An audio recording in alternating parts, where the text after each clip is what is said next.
Care Advanced 72-hour sweat protection antiperspirant deodorant and Dove Men Plus Care 24-hour nourishing body wash. Perfect for your post-match shower. Now available in new eucalyptus and mint long-lasting fresh fragrance. Let confidence last with Dove Men Plus Care. Proud partners of UEFA Euro 2024 Germany.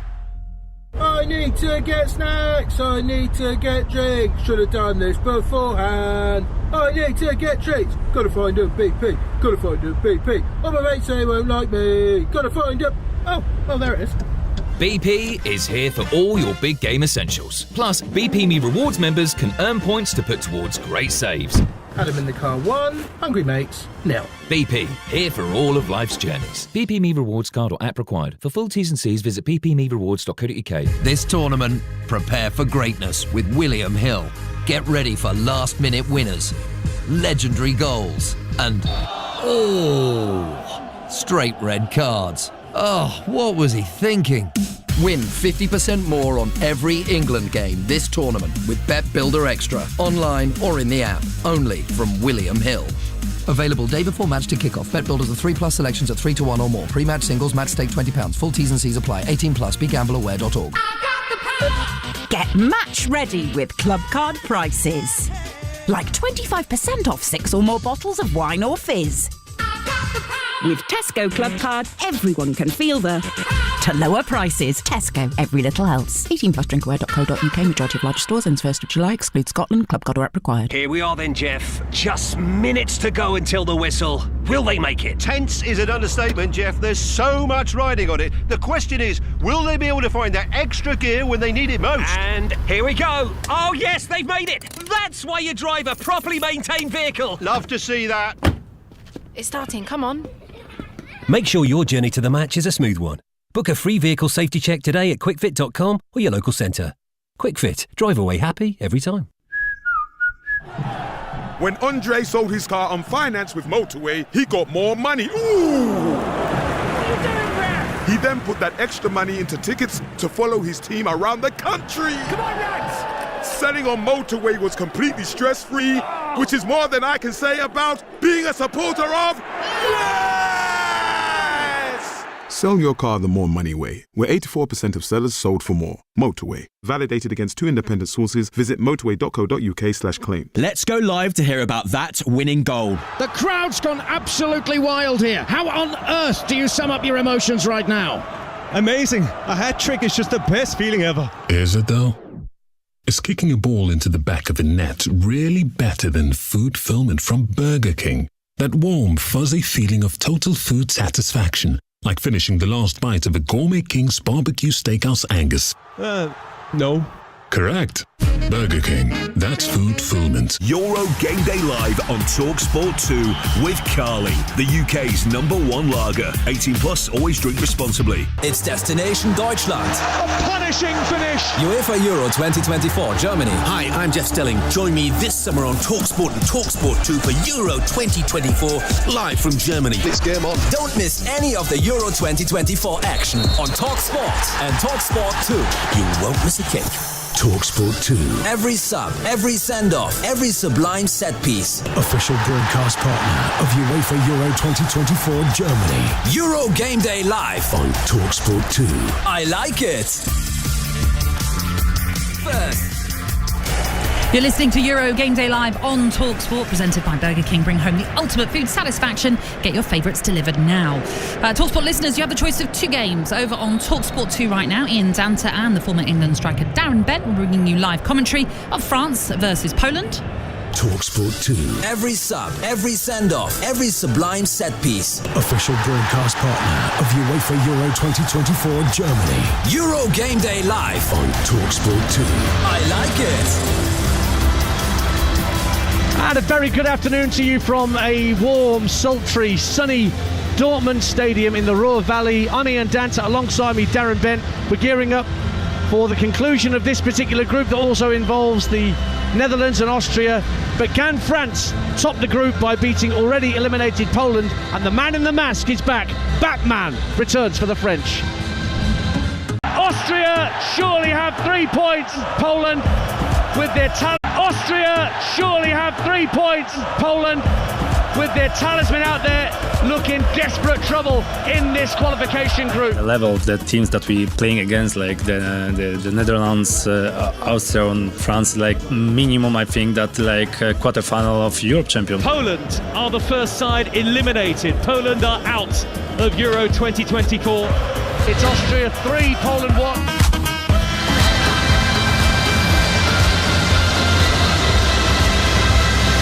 So Group D comes to a conclusion in the next 90 minutes on the TalkSport network. Over on TalkSport, Austria against the Netherlands.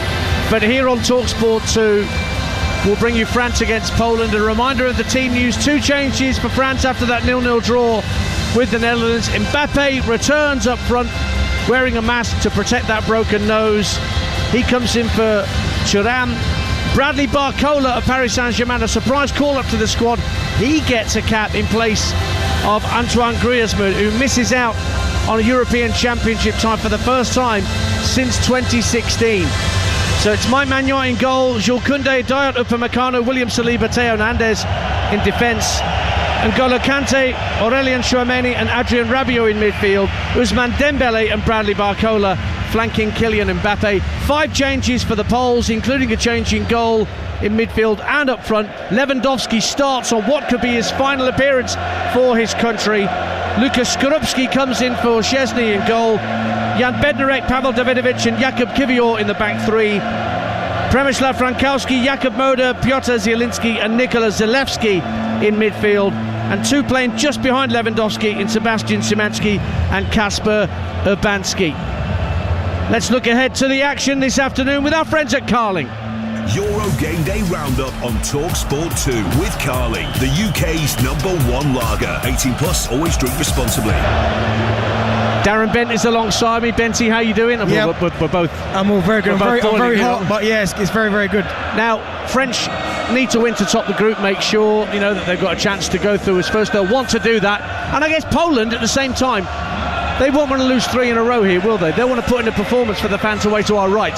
Exactly that. I mean, as you said there, it's all about the French. They want to get themselves top of the group, get the job done. But if you're Poland, you've got your own pride as well. You don't want to come to a major championship losing all the games and going home with your tail between your legs. You don't want that. You want to put in a performance, certainly against arguably the best team on the planet. You go out there, put a job in, not only make yourself proud, but your nation as well. That was a look ahead to the action we've got in association with Carling. Euro Game Day Roundup on TalkSport 2 with Carling, the UK's #1 lager. 18 plus, always drink responsibly.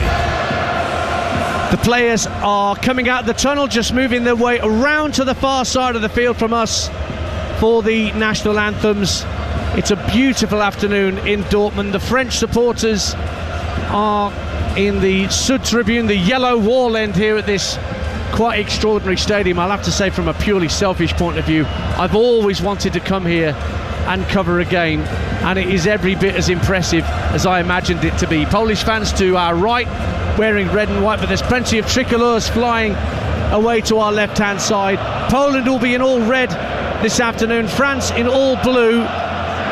But before we get going, we will have both national anthems ahead of kick-off in Group D, and we will start with the national anthem of the Polish before the French.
Red smoke drifting across from the north stand with the flares that were lit by the Polish supporters ahead of that anthem. And now for one of the most recognised anthems, the Marseillaise.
Terrific atmosphere inside the Dortmund Stadium here in Germany, live on TalkSport 2. And now the triangular flags that were placed in either penalty area denoting the nation's flags are taken down, all the UEFA paraphernalia is removed, and the players break away to prepare for kick-off here. So the two strikers captaining today.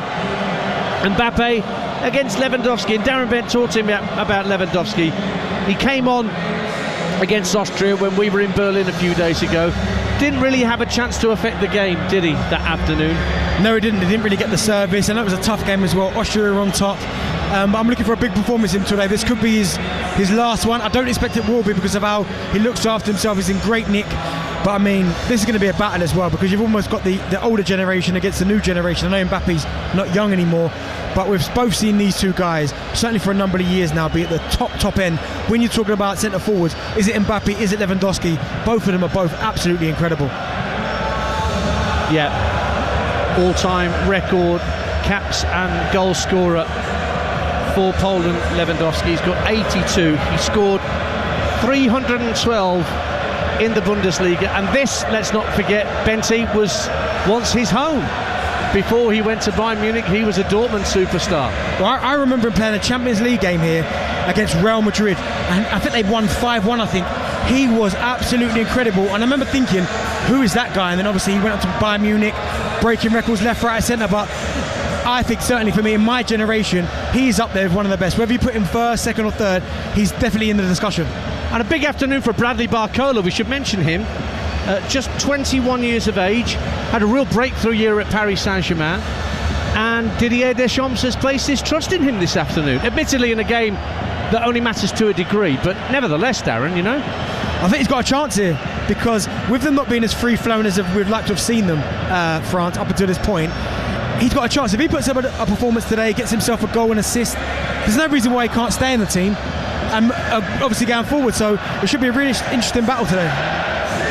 The countdown clock on the Jumbotron screens reaches 2-1, and our referee Marco Guida of Italy gets us underway on TalkSport 2. Poland in all red, kicking from right to left as we look towards the yellow wall, which is far to our left-hand side where most of the French support is. France in all blue, kicking towards the north stand away to our right-hand side, which is where most of the Polish fans have gathered.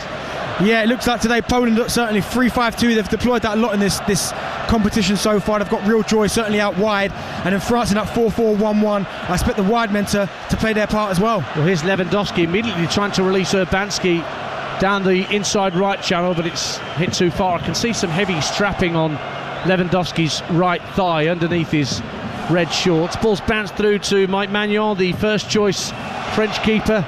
Boys, he had to be patient whilst Hugo Lloris was dominating between the sticks for his country. I think Steve Mondanda had exactly the same problem, and he never got his chance, Mondanda.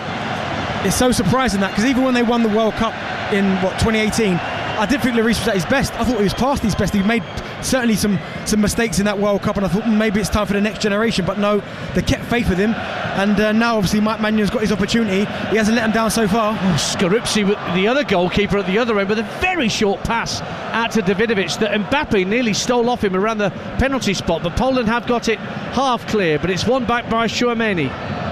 Now Dembele coming in field just in front of the centre circle, tucks it out to Theo Hernandez on the inside left channel, and Mbappe comes short to take over, drifting towards the left hand corner of the box. Now Jinx in field, lays it off to Chouameni.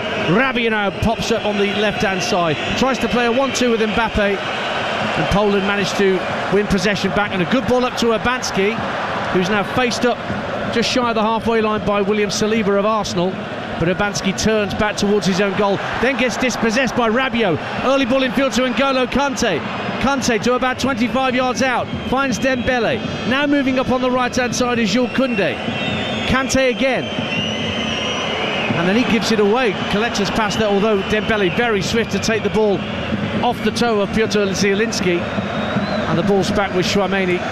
Couple of minutes gone, 0-0 on TalkSport 2. Remember, Austria-Netherlands is live over on TalkSport right now with Adam Bridge and Mick McCarthy. Don't forget, England take on Slovenia live on TalkSport tonight. All the build-up once this game is done in Dortmund.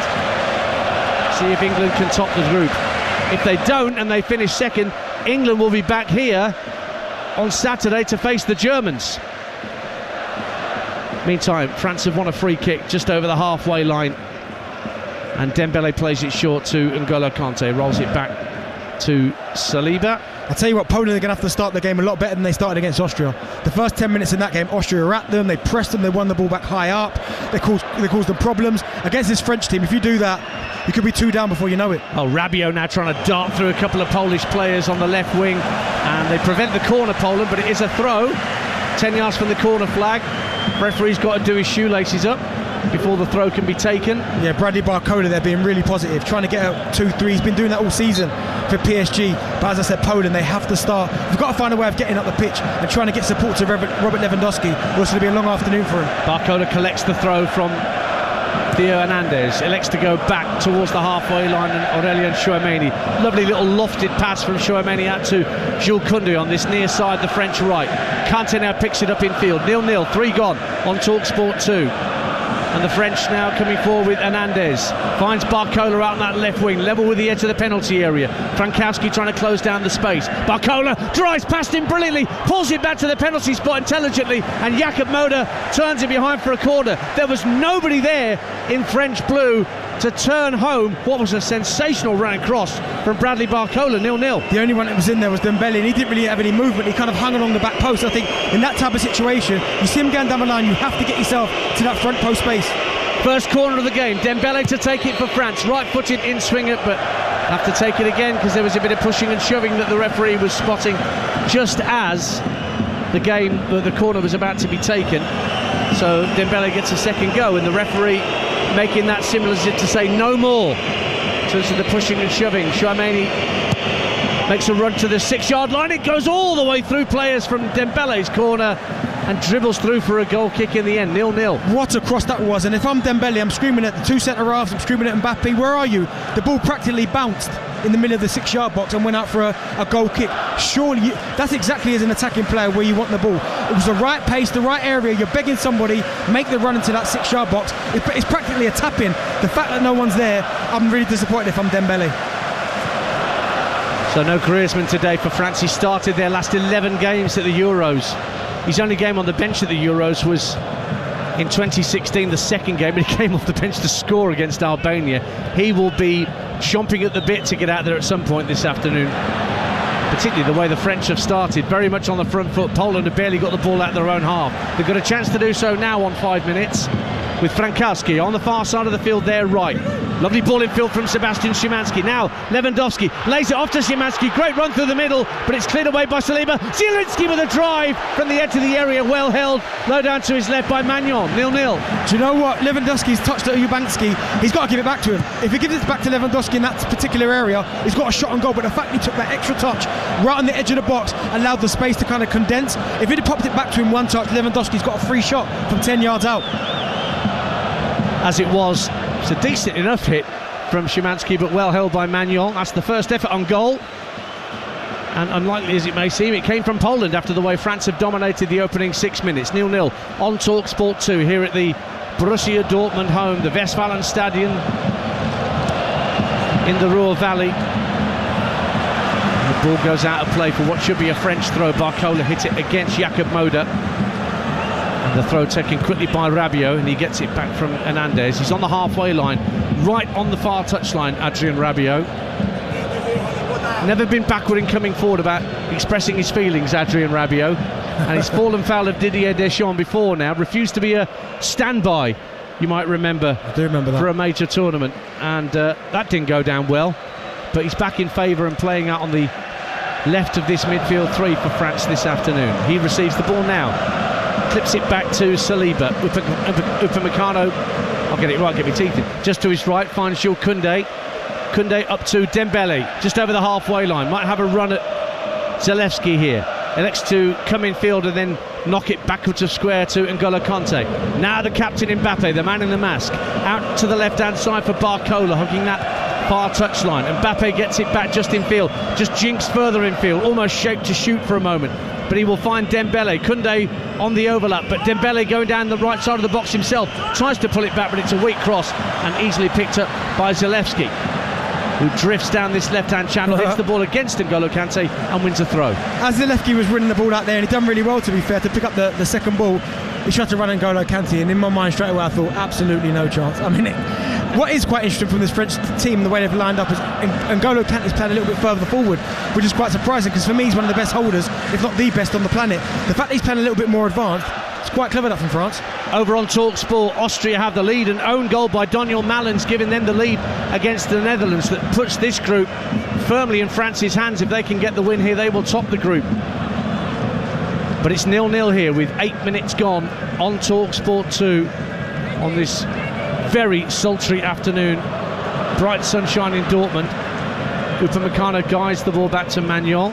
Lewandowski closes down the space to an extent, but France are able to pass their way out of their own penalty area. But then Hernandez is pressurised by a combination of Frankowski and Urbanski, but a foul was given against Theo Hernandez, and the French have a free kick, and you can hear what the Polish spectators to our right think about that decision. 0-0. Yeah, just good pressure from Poland, really good pressure, kind of penned Hernandez back into his own corner on that left-hand side, and it probably was a foul, maybe a little bit over-eager. But that's the thing about when you plan up from the back, no one wants to just clear it. It's always got to be the perfect pass, but I think sometimes the very best defenders, certainly throughout history, if it's there to be cleared, they'll just clear it. Chouameni with another lofted pass to Koundé, gets up to the halfway line for France. 0-0 on TalkSport 2 against this Polish side who are bidding to avoid losing all three group stage games. That's never happened to them before in their previous European Championships. Mbappe, good skill and good close control of the ball on the right wing, knocks it back to Kanté. Now Dembele, right-hand corner of the box, goes on the outside of Davidovic, gets to the byline, pulls it back, but that's good goalkeeping by Skorupski. Flew out to the edge of his 6-yard box and claimed the ball well, and a good overarm pass out to Urbanski on the far side of the field. But French now get men behind the ball, and Poland slow the game down. 0-0. Do you know what? I really like Dembele in this first couple of minutes. He's getting it. He's been really, really positive, getting at Jakob Kivior. The only thing about Mbappe, because he drops so deep to pick up the ball and he's wonderful at it, is that when Dembele is direct and goes at the fullback and they cross it, he's nowhere to be seen. He's not getting himself in the box, and that leaves, like the first instance, it was Barcola was in the box, and this time as well, Mbappe's about 5 yards outside the penalty area. You want him in there, in and around the 6-yard box, getting those tap-ins. What I should stress at the moment, with that Austrian goal against the Netherlands, Austria are topping the group at the moment. France are coming second, and the Netherlands are down in third as things stand in Group D. Here's N'Golo Kanté finding Dembele. Oh, he just skips past Zalewski. He's got space to gallop into in the area. 3 to pull it back to. Looks for Barcola, misses it. Hernandez coming in. Oh, it's put wide by the foot of Skorupski, who defended his near post just in the nick of time. But it's another French corner. 0-0. Dembele's the real danger at the minute. He's the one who's getting at the fullback every single time. He's picked up the ball. He's got a Kivior. He's got Zalewski, and he's going past them at will. That time there, he looks up, and I just think the movement was a little bit static. Again, Mbappe pulls out to the edge of the box. There's no real pass on there. it's only Bradley Barcola who gets to that back post. Short corner, and it's Mbappe who picks up the short corner on that left-hand side. Just chips it to the far post, headed up in the air by Saliba. Upamecano's up there with him. Now Jules Koundé knocks it down into midfield. Saliba has to go back to the last man, Conte, just ahead of the centre circle. It's fed out wide to Koundé. Cross is poor, but it might make its way through to Barcola. Desperate defending by Frankowski, and now Lewandowski is back on the edge of his own penalty area. Will try and help Poland clear their lines, and eventually it's put out of play for a France, though they just can't get out when they want to. Poland 0-0, 11 gone. You can't keep giving this French team opportunities to attack your box. Just as I said, so far not really much has come down that left hand side. It's been all Dembele on this right hand side, but again, they're starting off the way they started against Austria, really slowly. It's the former England striker Darren Bent alongside me, Ian Danta, here at the Dortmund Stadium on TalkSport 2. England play later, of course, against Slovenia. 8 o'clock kickoff, live on TalkSport. All the build-up will start with Adrian Durham and the team from 7 o'clock in Cologne. And then, of course, you can react to the action straight after on the sports bar with how England get on as they bid to win their group. France are not winning their group, and neither are the Netherlands, because with Austria 1-0 up, they would go through as group winners if things stay as they are. So that own goal, apparently it's the earliest own goal in Euros history from Donyell Malin. Let's put Austria 1 up in Berlin, where we were the other day, watching Poland lose to Austria. Lewandowski, who came on as a sub in that game. Lovely chip ball out to the right-hand side. He's made a great run through the middle. He was looking for the return pass from Szymanski, and by the time the ball was sent in field, the French had players back in control of the situation. Oh, lovely turn from Mbappe, sets N'Golo Kante away, and then unselfishly he tried to feed it out to the left wing for Barcola, but he just toe-ended it straight out of play for a goal kick. 0-0. Really good play from Mbappe there. Knew his surroundings. Just let the centre-half get tight to him, and it felt him. I think it was Bednarek who came up behind him and just turned him and rolled in Kante in. And Kante, it was the right thing to do, because Barcola, if he executes the pass, Barcola's got the freedom in this half to go through and have a 1v1 with the goalkeeper. But Kante, first thing he's got wrong this whole tournament. Now Poland coming forward with Kasper Urbanski. Just rides the challenge of Koundé.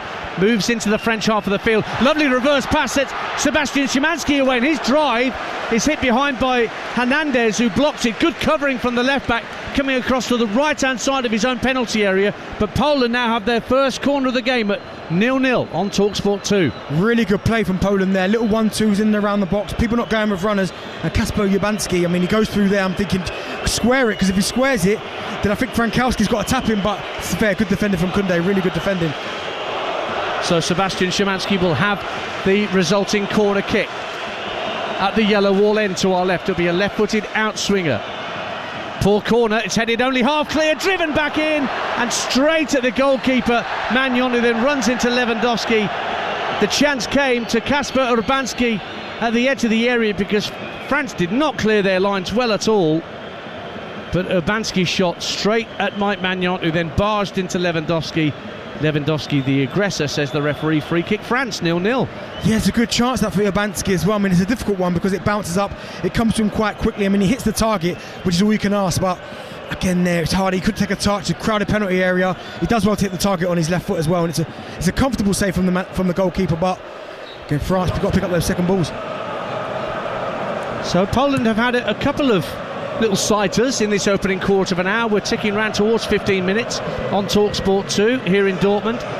Temperatures around about 27, 28, not too dissimilar to what you've got back in the UK from what we're being told, which is nice to hear that you're sharing the sunshine with us.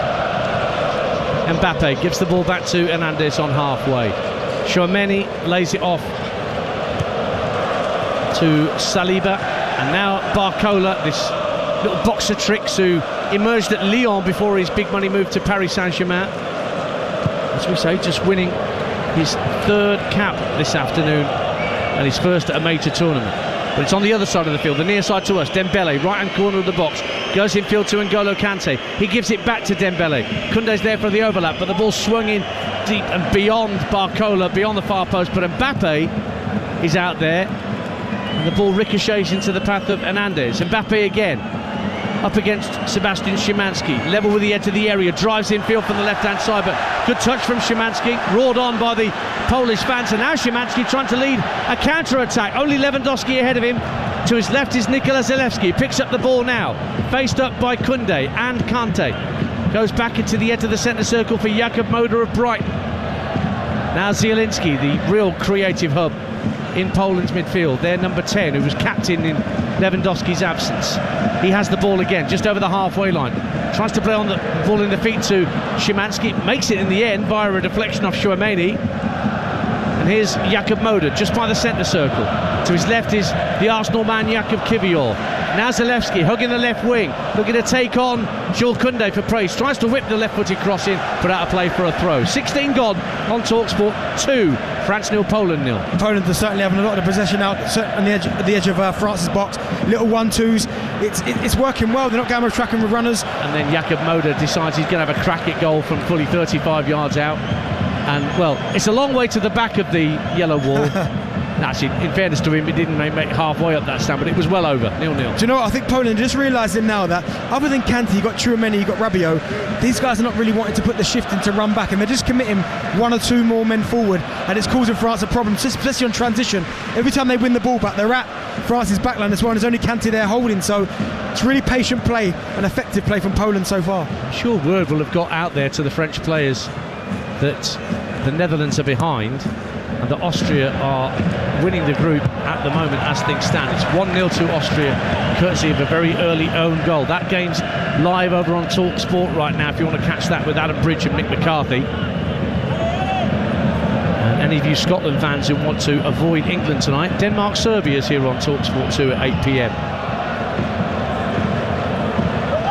Ball's back with Pavel Davidovic, one of the three Polish centre-halves, and back to Lukasz Skorupski, who is winning his 11th cap. He's the established number 2 for Poland behind Szczesny after the retirement from international football of Lukasz Fabianski. He's been the number 1 at Bologna for 6 years, Skorupski. And he's made one good save, good handling at his near post, Darren Bent, when the cross came in from Dembele. It was important handling. There was, yeah, blocking out that near post as well, and they've not really tested him enough, I don't think, France. Not at this point. 18 gone, 0-0. And here is Urbanski, laying the ball off to Jakub Kiwior, pushed into midfield. Oh, he shows too much of that to Barcola, and now it's 4-on-3 for the French as Kante comes charging through the midfield. Dembele to his right, slips in Dembele, edge of the 6-yard box, great save. Skorupski comes back to N'Golo Kante inside the area, tries to tee at Dembele, but the pass is too heavy. And just as we were talking about Lukasz Skorupski, he comes up with a big save to deny Ousmane Dembele an opener for France. 0-0. Great save from Skorupski, but really poor finish from Dembele. I mean, he doesn't do anything with it. Kante does everything right. He drives with the ball. I think he releases the ball to the right-hand side at the perfect time. And Dembele just hits it at the goalkeeper. Rather than trying to pick out a corner by keeping it low, or I would always go across the goalkeeper in that situation. Go into the near post. It's a very small margin of area. You can't score in that area. It's the wrong height, the wrong finish, poor execution. That's Darren Bent alongside me, Ian Danter. You're listening to Euro Game Day live on TalkSport 2, presented by Carling, the UK's number 1 lager. 18 plus, please drink responsibly. The score is France 0, Poland 0. 19.5 minutes gone. The Italian referee has just awarded France a free kick over on the far side of the field. Not quite at the midway point of the Polish half. Les Bleus all in blue today, Poland all in red. Slightly graded red shirts though, from dark to lighter as they go from top to bottom. Do you know what, Dan? In that scenario there, I'm thinking, because the talk before the game started, and certainly is that France struggling to score goals, not as effective in the final third. But a lot of them make the same movement. That's the problem. So when Dembele gets the ball on this right-hand side, he's looking up, he's wanting someone to almost bust the gut to get into that 6-yard box for a tap-in. You've got Mbappe that pulls off to the penalty spot. You've got Bradley Barcola, to be fair to him, he's trying to get in there. You've got Chouameni or Kante on the penalty spot. You've got a cluster of French players all in about a 5-yard radius of each other. There's no movement. No one's going near post. No one's going back post. They're all in the same area. You've got Giroud on the bench who could do that. This might be a game for him. 0-0 at the moment. Hernandez for France finds Mbappe, just turns the ball out to the left wing, and Barcola gives it back to Mbappe, approaching the left-hand corner of the box again. He was shaping to shoot from distance there, but instead sends it across to Jules Koundé, infield to Kante. Now Dembele right wing, Zalewski backpedaling. Will Dembele try and go on the outside of him? No, he fires the ball early into the edge of the area for Koundé, tries to lay it off for Rabiot. Ball ricochets out to Conte on the right wing. Slides it down the right-hand side of the box for Dembele. Nutmegs Kivior, but then runs into Jakub Moder. And then Conte can't keep the ball in play. In fact, he fouled his man in trying to win the ball back. And Poland have nearly survived the opening quarter of the game. Certainly the first 5 or 7 or 10 minutes, Darren Bent, were all France, but Poland have had their moments at 0-0. They have, yeah. I mean, obviously Yabanski's tested Mike Mannion, comfortable save, but I just think, again, France, they get the ball wide. And this is, so far, I mean, we know we're only 21 minutes in, but this might be a game for Olivier Giroud, because in that type of situation there, Dembele, don't think, just put it in the box with a cross, and you know Giroud will be there, and then you pick up the pieces. He's either going to score or knock it down for somebody, but at the minute they're trying to be too precise, and that's why Poland are getting back in numbers. Skorupski wallops the ball downfield looking for Lewandowski to win the header, but Upamecano wins it instead. Moder manages to knock down the second ball, but it won't come for Poland. Instead, Koundé lofts it clear up to halfway for France, but a push by Dembele on Kivior gives Poland a free kick. Poland have scored more than one goal in just one of their 16 Euros matches, and that was a 3-2 defeat to Sweden at the last European Championships. And they only scored one when Darren Bent and myself saw them in Berlin against Austria. Got themselves level through Piontek, who's on the bench today. But in the end, a great goal from Austria sealed the deal, and Poland are eliminated. But they're pushing here with Zalewski darting down the left-hand side of the box, chips the ball to the far post, and it's headed out by a combination of Saliba and Upamecano, but it comes back to Szymanski, and a flying header from Upamecano diverts it behind at the yellow wall end for a Polish corner, 0-0. Do you know the what? flag gone up? No, the referee's having a word of Upamecano, because Lewandowski's movement is so clever. He goes to spin him behind, he comes short, and just as Upamecano comes to guard him, he spins him behind, and he was away, and Upamecano's grabbing him, he's holding him, and I think the referee's saying, I've seen it, but if you continue to do that, you're going to get booked.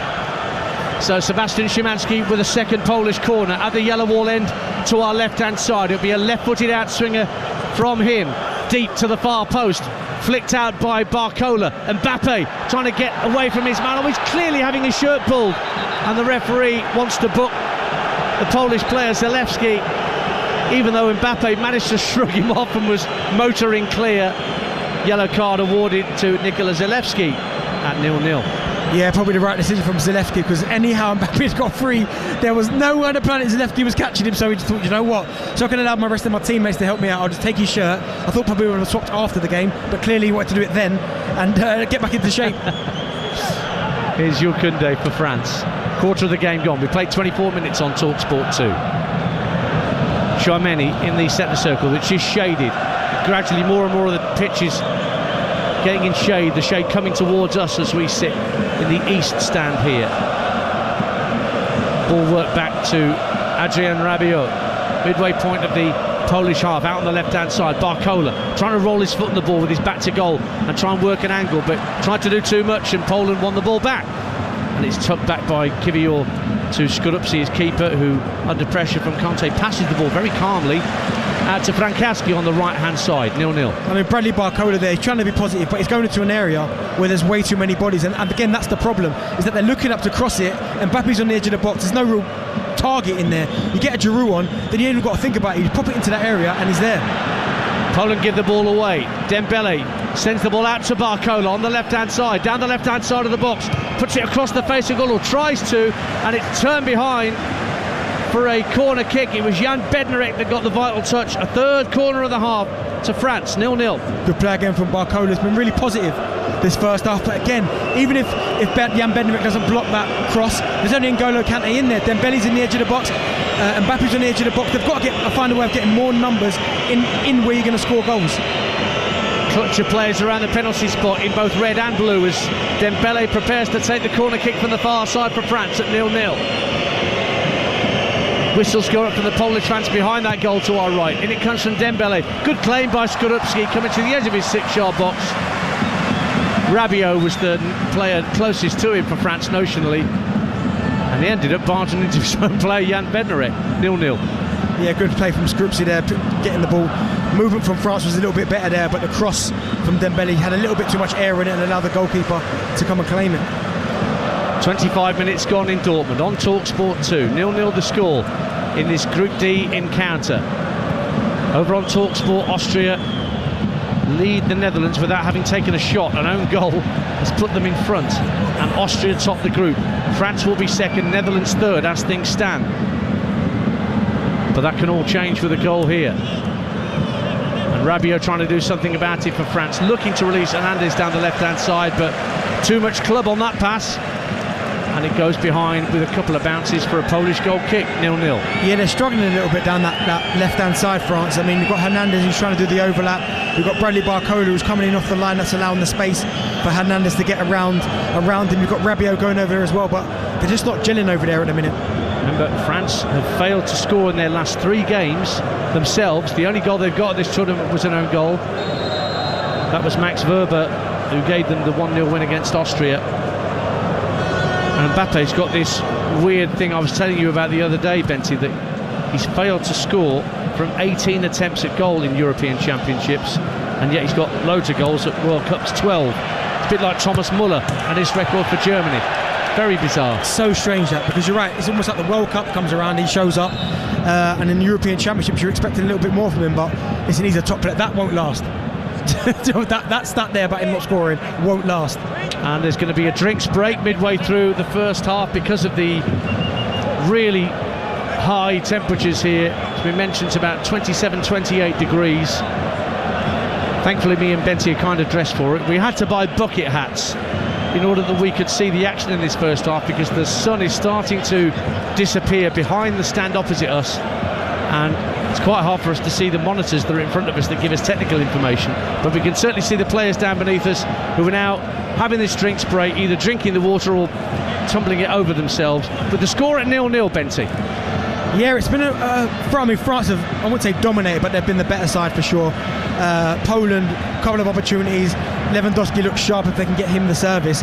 But again, it comes from France. Every time they get the ball wide, certainly on this right-hand side with Dembele, they've got to find a way of committing more men into the box, not pulling off to the penalty spot. You've got to get in there, because if Mbappe makes a run into the 6-yard box, that will free up space around the penalty area for a Tchouameni or a Rabiot to come onto it, even an N'Golo Kante. But at the minute, certainly from crosses, they're a little bit predictable. That's former England striker Darren Bent alongside me, Ian Danter in Dortmund. You're listening to Euro Game Day Live on TalkSport 2, presented by Burger King. Bring home the ultimate food satisfaction. Get your favourites delivered now.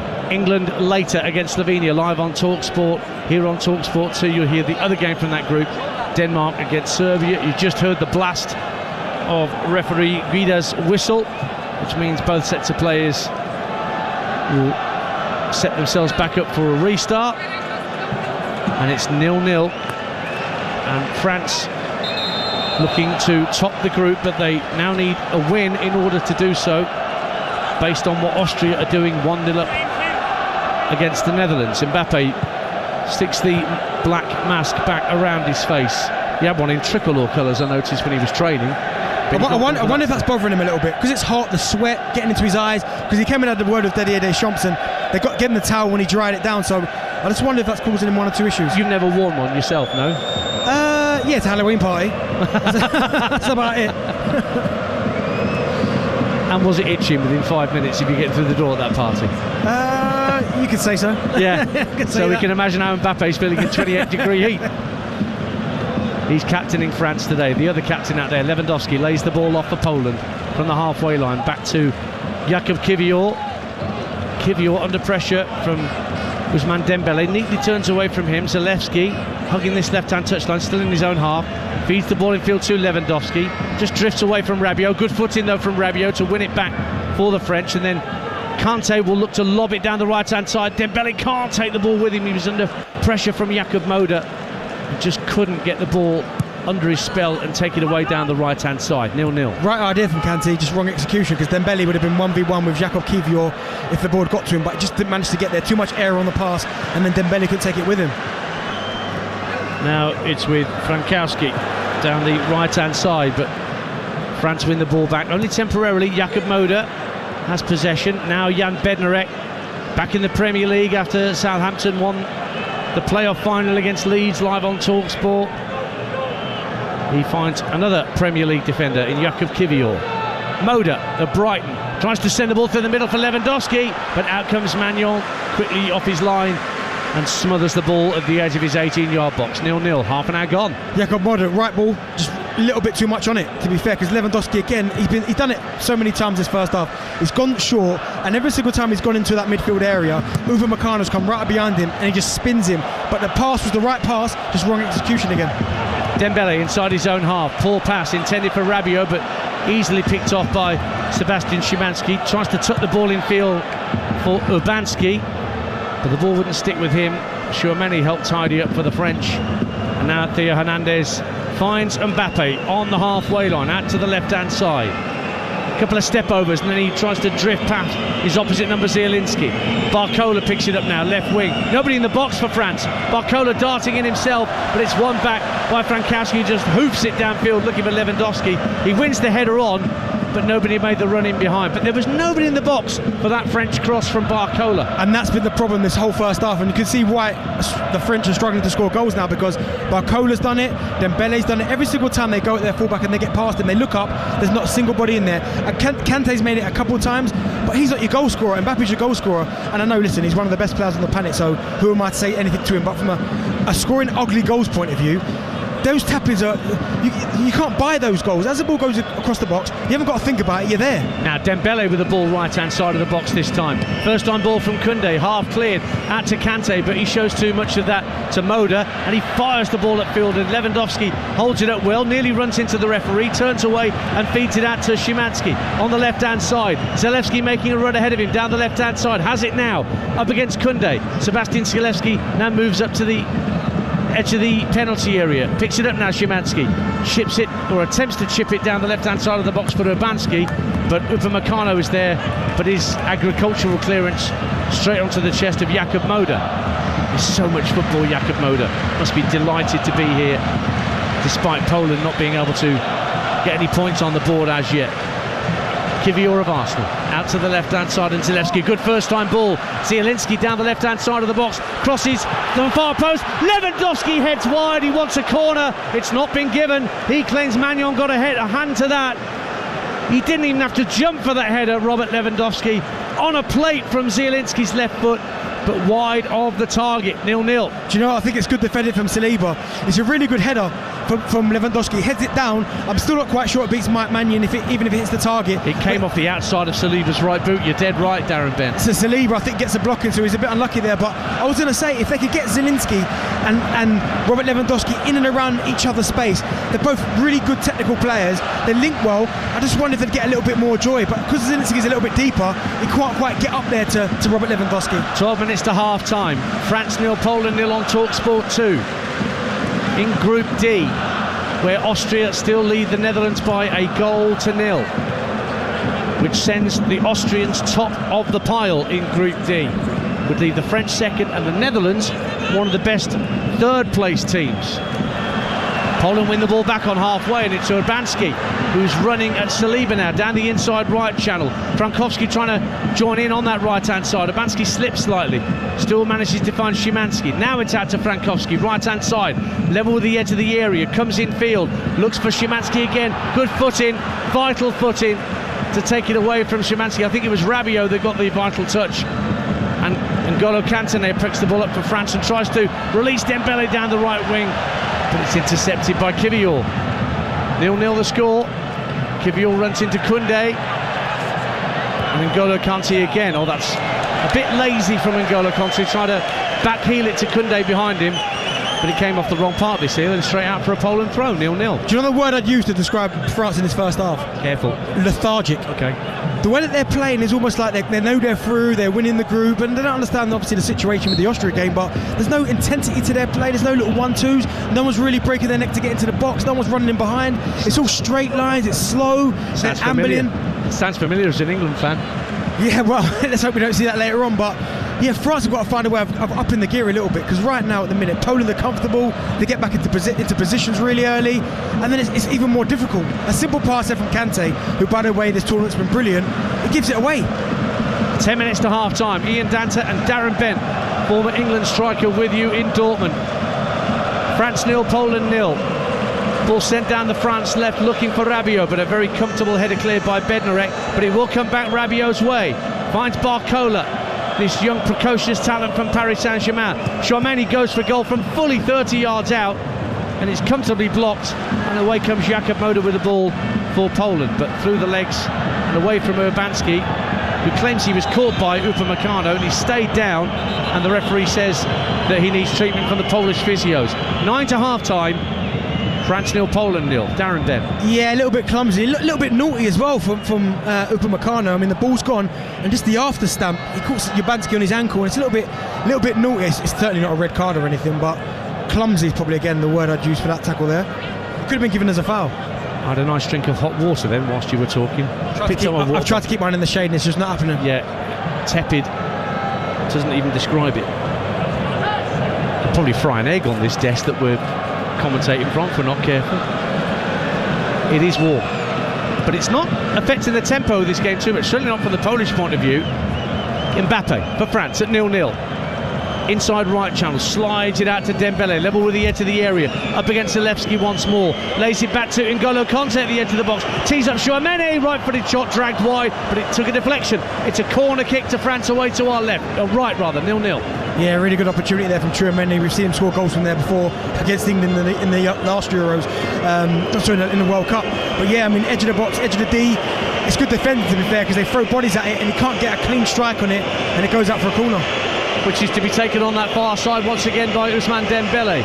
France's fourth corner of the half. He's taking it short to the left-hand corner of the box. Hernandez in space, chips the ball in, flick to the far post. Upamecano knocks it down, and Saliba hooks it over the bar from about 12 yards out. Couldn't keep it down, and Skorupski, I think, had it covered anyway. Goal kick, 8 to half-time, 0-0. Yeah, really well worked, changing up a little bit there. And to be fair, Upamecano does well to knock it to an area for Saliba, and that's a difficult finish. I mean, he's going the wrong way. It bounces up. He tries to swivel and volley it. To hit the target with that kind of skill set would have been difficult. But again, France just upping the tempo a little bit. As soon as they up the tempo like they did in that last phase of play, they get an attempt on goal. England, Slovenia to come live tonight on TalkSport at 8 p.m. All the build-up starts in Cologne with Adrian Durham, Stuart Pearce, Jim Proudfoot from 7. Lewandowski trying to bring the ball down and smack it goalwards on the half volley from 25 yards out, but as it goes horribly wide, he decides it's down to the fact that his shoelaces weren't tied properly, and wisely goes down to adjust them, so he's not blamed too much for that effort. Do you know what? I don't mind that. I know he smashed it wide, but the attempt was decent because the touch was good. The first touch was good. It was just the execution that he got completely wrong. But I don't mind that because he had no other options on. Why not hit it? He scored 5 goals at European Championships, Robert Lewandowski. The Polish total in 5 tournaments is 12. And they've won 2 out of their 16 matches at European Championships, this being their 5th. Best they managed was Euro 2016, when I saw them lose a penalty shootout to Portugal in Marseille.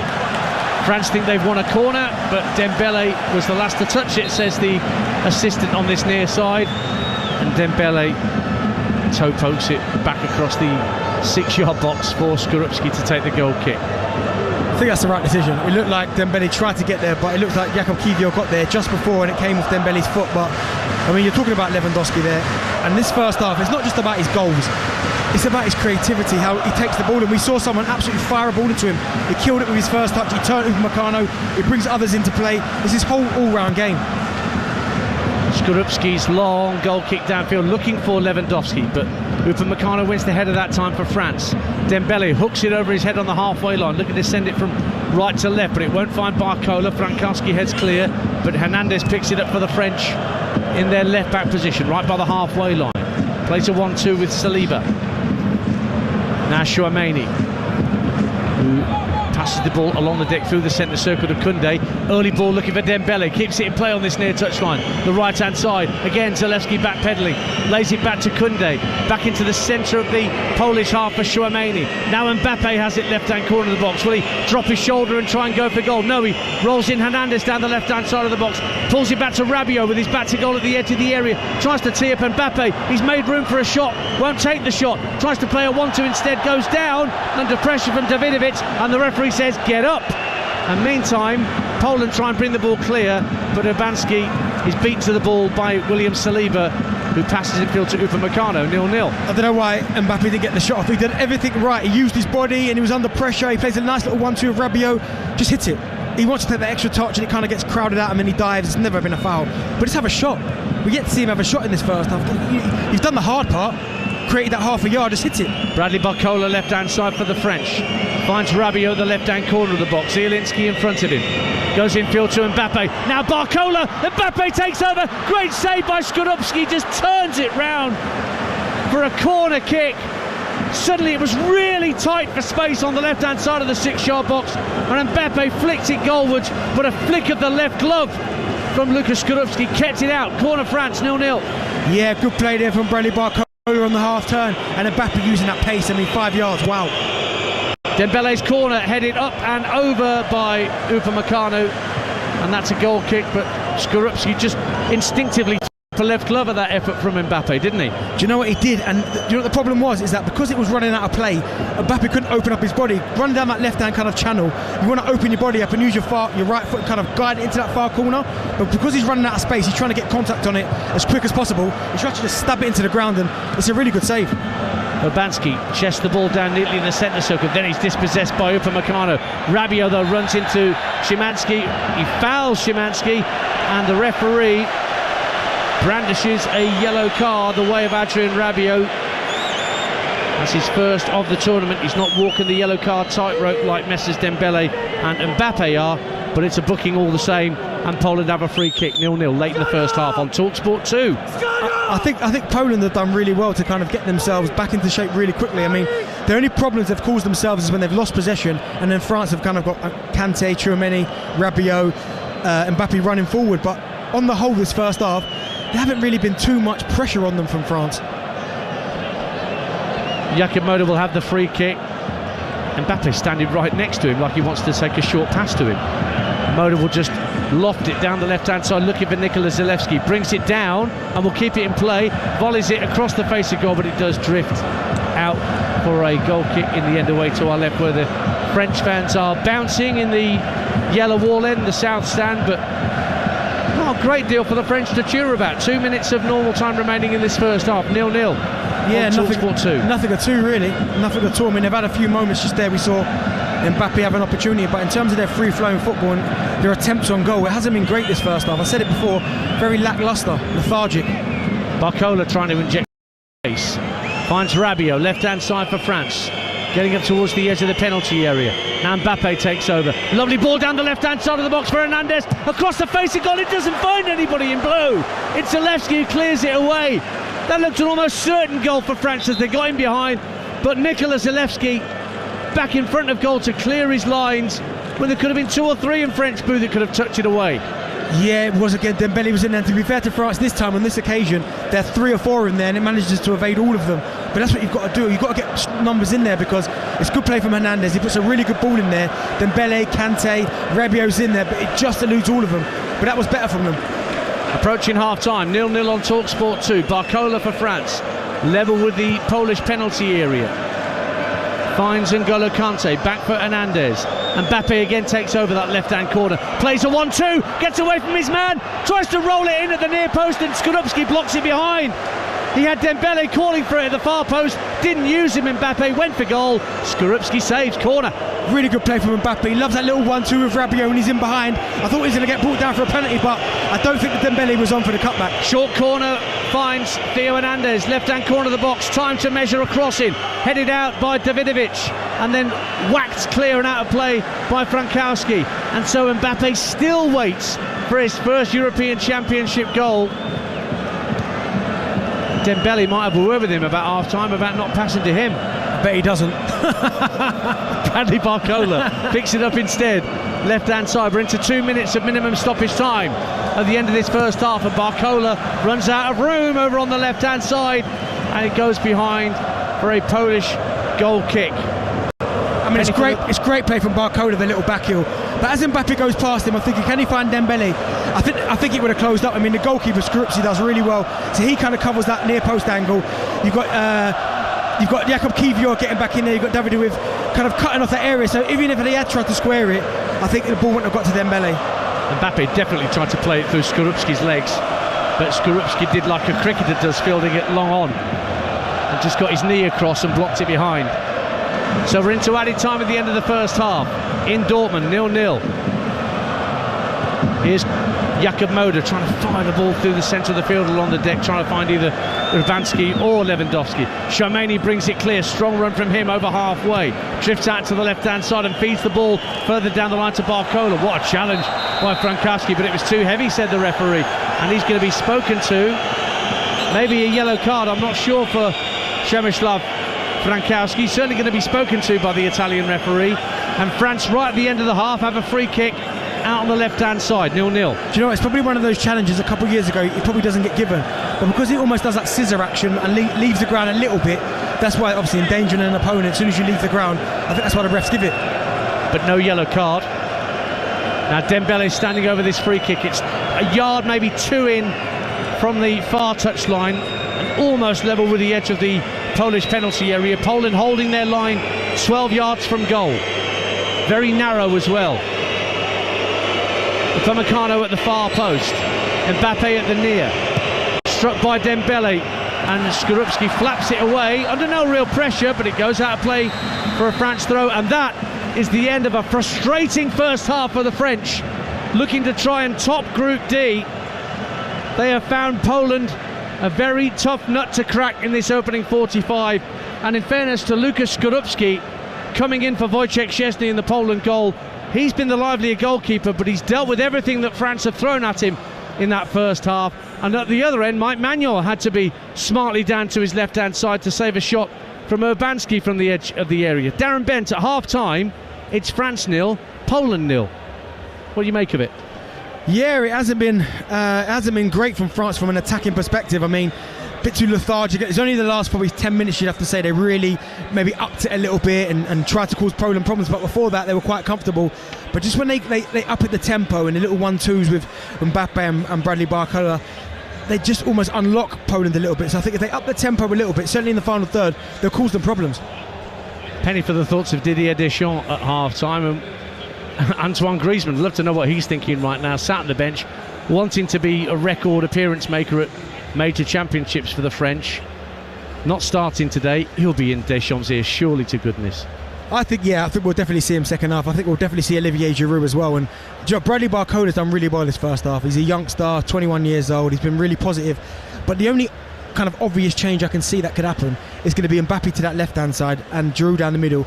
And then you take off one of the midfielders, maybe Rabiot, and put Griezmann in. Because you can't take off Dembele. He carries that goal threat. And you have to get Giroud on, I think, at some point, because they're getting the ball wide. They're looking to cross it and they can't because they've got no one to hit.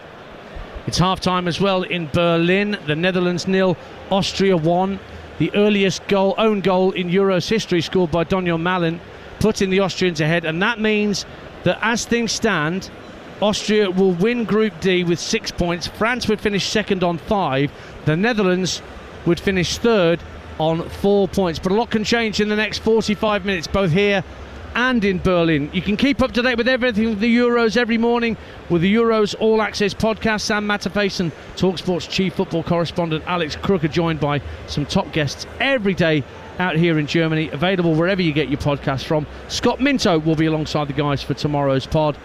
We'll talk England in a minute, but at half-time here at the BayWa Bay Stadium in Dortmund, it is France 0, Poland 0.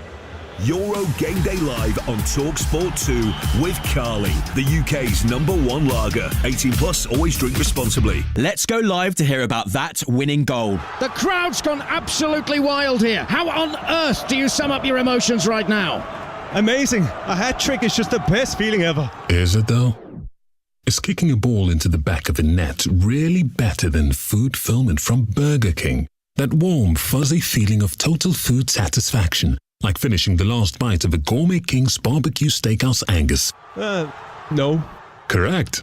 Burger King. That's food fulfillment. I tell you what, Jeff, it's been some journey, but here they are, just moments away from the whistle. Absolutely. There's been twists, there's been turns, not to mention that parking of the bus. But as the clock runs down, I think they're going to make it. It goes to show that you can really handle the pressure when your tyres are performing. I'm home. Has the game started yet? Top performance. Driving home for the match? Keep your tyres in peak condition. Book today at quickfit.com or your local centre. Quick Fit, drive away happy every time. Strength comes from confidence, both on and off the pitch. And confidence starts with self-care. Upgrade your game with Dove Men Plus Care Advanced 72-hour sweat protection antiperspirant deodorant and Dove Men Plus Care 24-hour nourishing body wash. Perfect for your post-match shower. Now available in new eucalyptus and mint long-lasting fresh fragrance. Let confidence last with Dove Men Plus Care. Proud partners of UEFA Euro 2024 Germany. I need to get snacks, I need to get drinks, should have done this beforehand. I need to get treats, gotta find a BP, gotta find a BP. Oh, my mates say won't like me, gotta find a... Oh, there it is. BP is here for all your big game essentials. Plus, BP Me Rewards members can earn points to put towards great saves. Adam in the car 1, hungry mates 0. BP, here for all of life's journeys. BP Me Rewards card or app required. For full T's and C's, visit bpmerewards.co.uk. Get match ready with club card prices. Like Pringles 185 grams, now £1.45, down from £2.25. With Tesco Club Card, everyone can feel the to lower prices. Tesco, every little helps. Majority of larger stores end 16th July. Club Card or app required. When Andre sold his car on finance with Motorway, he got more money. Ooh! He then put that extra money into tickets to follow his team around the country. Come on, lads! Selling on Motorway was completely stress-free, which is more than I can say about being a supporter of... Yes! Sell your car the more money way, where 84% of sellers sold for more. Motorway. Validated against 2 independent sources. Visit motorway.co.uk/claim. This tournament, prepare for greatness with William Hill. Get ready for last-minute winners, legendary goals, and straight red cards. Oh, what was he thinking? Win 50% more on every England game this tournament with Bet Builder Extra, online or in the app, only from William Hill. Available day before match to kick-off. Bet Builders are 3+ selections at 3-1 or more. Pre-match singles, match stake £20. Full T's and C's apply. 18+. BeGambleAware.org. Euro Game Day Live, delivered by TalkSport 2 with Burger King. Save big with the $4.99 King Box. It's the ultimate match day lineup, featuring a barbecue double melt burger, chili cheese bites, fries, and a drink.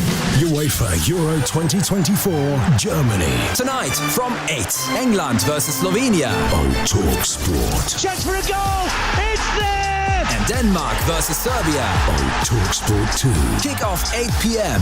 Back of the net. TalkSport 2. Every sub, every send-off, every sublime set piece. Official broadcast partner of UEFA Euro 2024 Germany. Euro Game Day Live on TalkSport 2. I like it. England off to a winning start. Boy, is there room for improvement. Every tournament I've ever been to and ever played in, we've suffered criticism. It frustrates me, the negativeness about what's been said and about formations and all that. All this negativeness doesn't help. We're going to get better, and we have to keep progressing in this tournament. England have never won their first 2 games of the Euros, but victory here would seal Group C and do it with a match to spare. I know, and the players know what needs to be better. At the moment, we're flat as a pancake. We really are. Boos and whistles. Greet the full-time whistle. You're going to hear boos. Some people, I think that's why we love this game so much, because it's all about opinions and what we feel. Yes, we haven't played well. We've underwhelmed in terms of a performance, but you don't want to pile on. England led, but have been pegged back and have struggled. In this system, with this atmosphere in the camp at the moment, they're not delivering. We all want to win a major tournament. I'm sure they want us to win a major tournament, and being as helpful as they can and building the lads up with confidence would be a much better way of going about it. Half-time here in Dortmund, live on TalkSport 2. France 0, Poland 0. Ian Danter and Darren Bent, the former England striker, with you here on TalkSport 2. England later then, Darren. Hopefully we'll get back to see that game once we leave the BayWa Stadium here and get back to see how England get on. It's so frustrating with England at the moment for so many reasons. I don't expect England to put teams away 4 or 5, Darren. But, you know, you look for signs, don't you? You look for signs in a tournament that you can be encouraged by. And there's so much inhibition in that England side at the moment. It's actually quite disturbing. Do you know what it is? And you want to, like, even if it's a 15-minute spell, 20-minute spell where you go, wow, okay, that's what England are trying to do. We haven't quite seen that yet. And obviously with the players responding to what pundits are saying as well, that not that they're taking the eye off the ball, but don't worry about all that. Do you know what I mean? You could address that later. But I hope all I want to, even if we win 1-0 tonight, but there's a level of performance and we've hit the bar, we've hit the post, it's exciting, but it's only 1-0, I think you'll take it. But what you don't want it to be is all of an ambled 1-0 win. Yes, 3 points are always the most important thing regardless. And if we play this way the whole way through the tournament and win it, no one can say anything. But I just think you want a little bit more excitement from this team. I'd love to know what some of the left backs back home in England are thinking right now, because Luke Shaw, once again, not training. It's going to come to a point where it's going to reach a tipping point, Darren, where he's going to have to be sent home, because his club's going to be asking questions. Well, is he going to have a summer off? Are you going to keep training him but not use him? Yeah, it's a surprising one, that, and you're right. When you look at the lack of left footers in the squad altogether, I mean, I've said before, I would have taken someone like a Tyreek Mitchell just to have a look at him when he had, I think it was the 36 or however many it was. I would have maybe taken Branthwaite as well, lefty. Even had a look at, and this is how far I was going down in terms of left footers, even someone like a Dan Burn. Just take him. I'm not saying he's necessarily good enough at this level because we've not seen it, so I don't know. But he's left-footed, just gives you balance, just options. The fact that he opted to leave all of them at home and not even take them was really surprising to me. And the way that Tyreek Mitchell certainly ended the season at Crystal Palace, that was a surprise as well. England play Slovenia tonight. It's live on TalkSport. All the build-up live in Cologne starts at 7 p.m. with Adrian Durham, Stuart Pearson, Jim Proudfoot, your commentary team. Faye Carruthers, our England correspondent, will be in amongst it with the headline makers. Whatever happens, and we'll see whether England can indeed win that group and get themselves through, because if they finish second in that group, they would end up back here on Saturday to face Germany, and I don't think England would want that straight away. I think they'd like to get a bit of momentum and get a bit warmed up before they face the hosts, who have looked superb so far, Darren.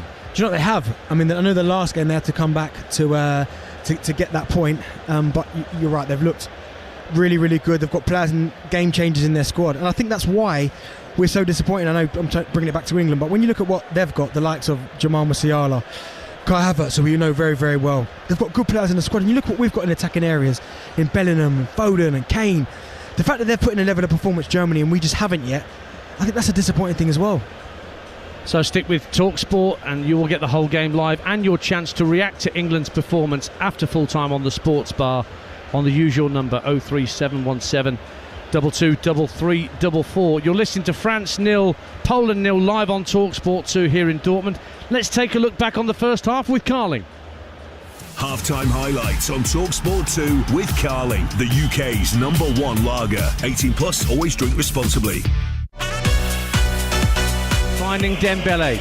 Oh, he just skips Vasilevsky. He's got space to gallop into in the area. 3 to pull it back to. Looks for Barcoli, misses it. Hernandez coming in. Oh, it's put wide by the foot of Skorupski, who defended it at the far post. Didn't use him. Mbappe went for goal. Skorupski saves corner. So those are the first half highlights. Second half to come, and ahead of that second half, let's take a look at the odds with our friends at William Hill. In the Zone on TalkSport 2 with William Hill. Prepare for greatness with William Hill.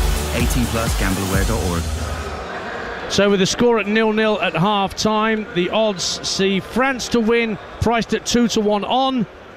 If you fancy Poland to go on and win from this scoreline, that's priced at 13-2.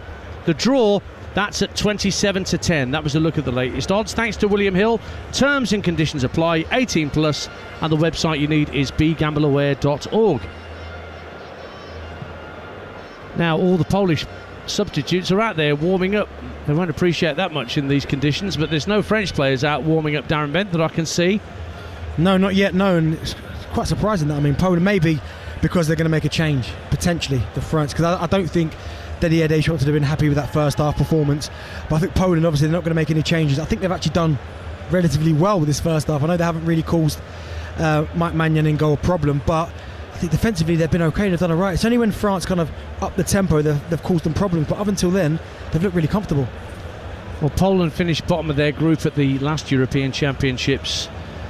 They lost to Sweden and Slovakia and drew with Spain. That was a decent performance that day, but they finished last, and Michael Probier's, their manager, had got them 8 unbeaten going into these championships, having taken over from a fairly disastrous short spell from Fernando Santos, the former Portuguese manager who'd had a rotten time of it coaching Poland, was quickly relieved of his duties.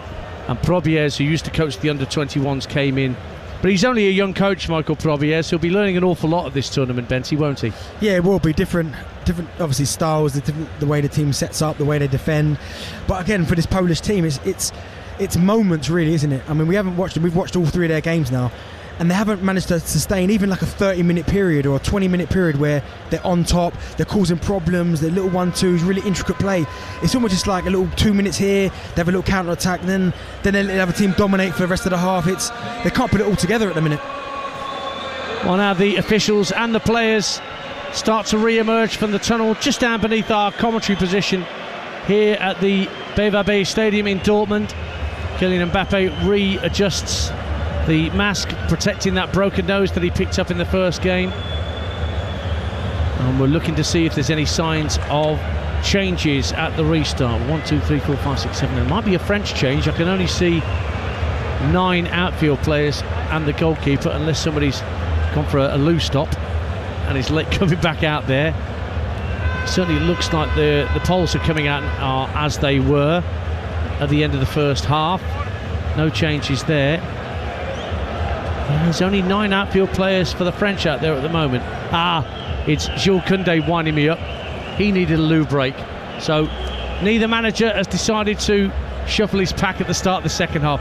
I knew that. I got too excited about that, Ben. But it's not like Jules Koundé didn't have the last 15 minutes to go. Do you know what I mean? Like, why is he waiting right to the very end? Well, Mbappe's just having his mask adjusted by one of the French physio staff, and the Polish players have got into a huddle ahead of the second half. Almost the whole pitch now in shade down beneath us. We've still got a little bit of late afternoon sunshine in our faces, hence the Euro 2024 bucket hats that me and Benty are both sporting. I've gone for the plain design, Benty's gone for the multicoloured. Yeah, I'd like to give it a little bit more. Plus, we can't be the same, can we? No. You wouldn't want to be the same as me. No, you saw me buy the plain one, but I can't have the same. No, you're a cool guy. But I just thought, you know what, that's your style now. You had the bucket hat first. I had to go a different route. Can we have that clipped back at the station, please? You're a cool guy. I want to dine out on that for the next 4 years. Darren Bent thinks I'm cool. We're about to get underway. France will have the kick-off in all blue. They'll be heading for their supporters away in the south stand, the yellow wall end away to our left-hand side. Poland in all red will be heading towards their supporters in the north stand away to our right. And remember, Austria still a goal to the good going into the second half against the Netherlands in Berlin. If scores stay as they are, it'll be second place. But as soon as I say that, the Netherlands equalise. Cody Gakpo has made it 1-1 in Berlin right at the start of the second half. So that puts the Netherlands back in control of Group D. He loves a goal at a European Championships, doesn't he, Cody Gakpo? Doesn't he? The last one. Only weighs 3 at the World Cup as well. Yeah. In Qatar, went off like a train at the start of the tournament. What can France do, having not made any changes at half-time? Here is Bradley Barcola down the left-hand side of the box. Hernandez tries to pull it back to Mbappe. It was a good pullback, but well spotted by Jakob Moder, who just put his foot through it and whacked it downfield. That's 5 in 9 major tournaments for Cody Gakpo as he equalises for the Netherlands to make it 1-1 there in that game. So Netherlands now back top of the group. France second, Austria third. N'Golo Kanté finds Dembele out on the far right-hand side. Tucked in field by Rabiot, who's gone out to join them. Jules Koundé plays the ball to Mbappe. It's very slow and methodical at the moment for the French. You get the feeling that they could just speed it up whenever they want to, and Mbappe gets it back now. Into the area, lashes a left-footed shot way over the bar, and now belated the offside flag goes up as well against a French player. It's a Polish free kick. Yeah, 0-0 here. He drops really deep, Mbappe. I think at times he doesn't need to go over there. I mean, you've got Dembele on that right-hand side. You've got N'Golo Kanté goes over there. You've got Rabiot that goes over there. You've got Jules Koundé over there. I mean, he goes over there as well, and there's no need for him to go over there. Stay high. I know he likes to drift and get on the ball, but in that scenario there, he was doing them no favours by going over there. He just attracted more Polish players to him. It's a massive tricolor and a massive tifo of a cockerel being flown behind that goal. I wouldn't want to be stood behind that if I was a France supporter. I wouldn't be able to see a thing. 0-0. Here come Poland, and it's with Sebastian Szymanski. Finds Frankowski, right-hand side. Lewandowski couldn't take the ball with him as it was fed in field to him. Half clear by the French, but Moda stepped in front of Conte, tried to feed it out to the right wing, but overhit the pass intended for Frankowski. It's a throw to France. Couple of minutes got in the second half on TalkSport 2. Still goalless between France and Poland. Darren Bent. I've just seen it, Lewandowski. I mean, it came out at half-time. He's removed the kind of restraint that he had on his quad. So I wonder if that was affecting him a little bit, restricting his movements, because he's taking it off. He looks fine. Now here is Dembele down the right wing for France. Pushes into the area, lays it back to N'Golo Conte at the edge of the area, and the strike hits Davidovic and goes behind for a corner kick at that south stand end to France. Their 7th of the game, 0-0. Yeah, good play again from Dembele, being direct this time, not opting to go past the fullback, just cutting it back to the edge of the box. And Kante with a good strike, good defending.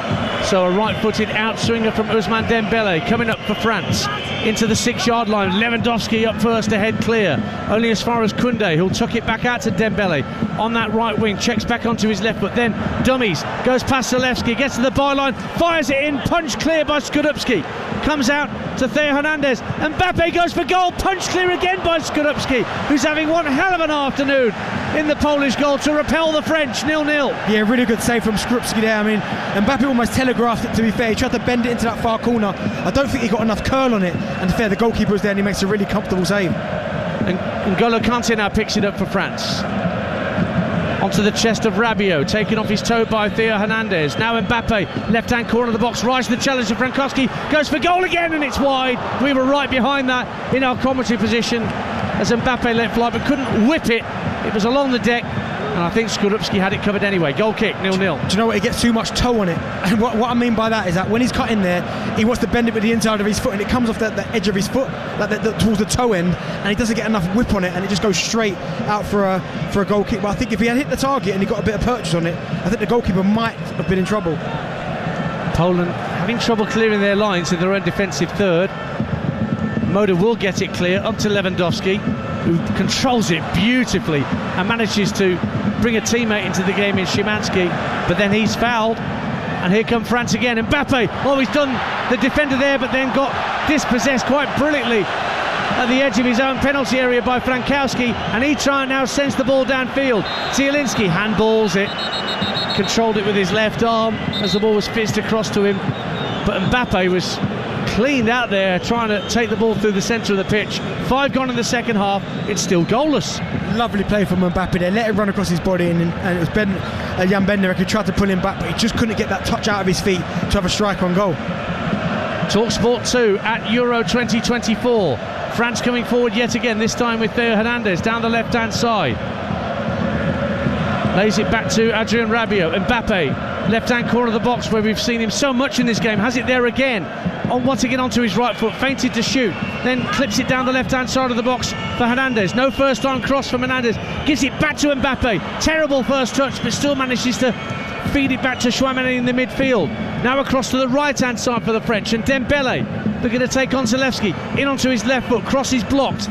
Attempted header clear once, twice by Bednarek, gets it clear the second time of asking, but it's headed back to the edge of the box, but Barcola then barges Szymanski to the ground, and Poland are repelling France as best they can. 51 minutes played on TalkSport 2, 0-0. Do you know what surprises me as well, Dan? Is that the biggest weapon that Mbappe's got is his pace, and he never runs in behind.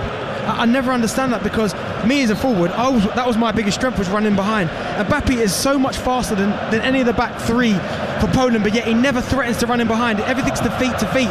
Every now and then he should mix it up, going behind, and that will stretch the pitch and allow him to come off short and pick up the ball to feet. Is that more difficult, though, given the fact that Poland are playing 3 at the back and aren't really pressing too high up the field? Not really, no, because if they win the ball back, look, Jakub Kiwior where he is now, he's just crossed the halfway line, and Uwe Meccano's got the ball. If Mbappe was to bend it down that channel, on that right-hand side channel, he'd be in on goal, no one would catch him. 0-0, 51 played in Dortmund. Here's Barcola. Lovely ball to find Theo Hernandez down the left-hand side. He's got Bednarek backpedaling. Plays it in field to Mbappe, who tried to give it back to Theo Hernandez, who couldn't win the ball back. Clattered into Bednarek, who'd go down in a heap. And a free kick is going to be awarded to Poland inside their own penalty area.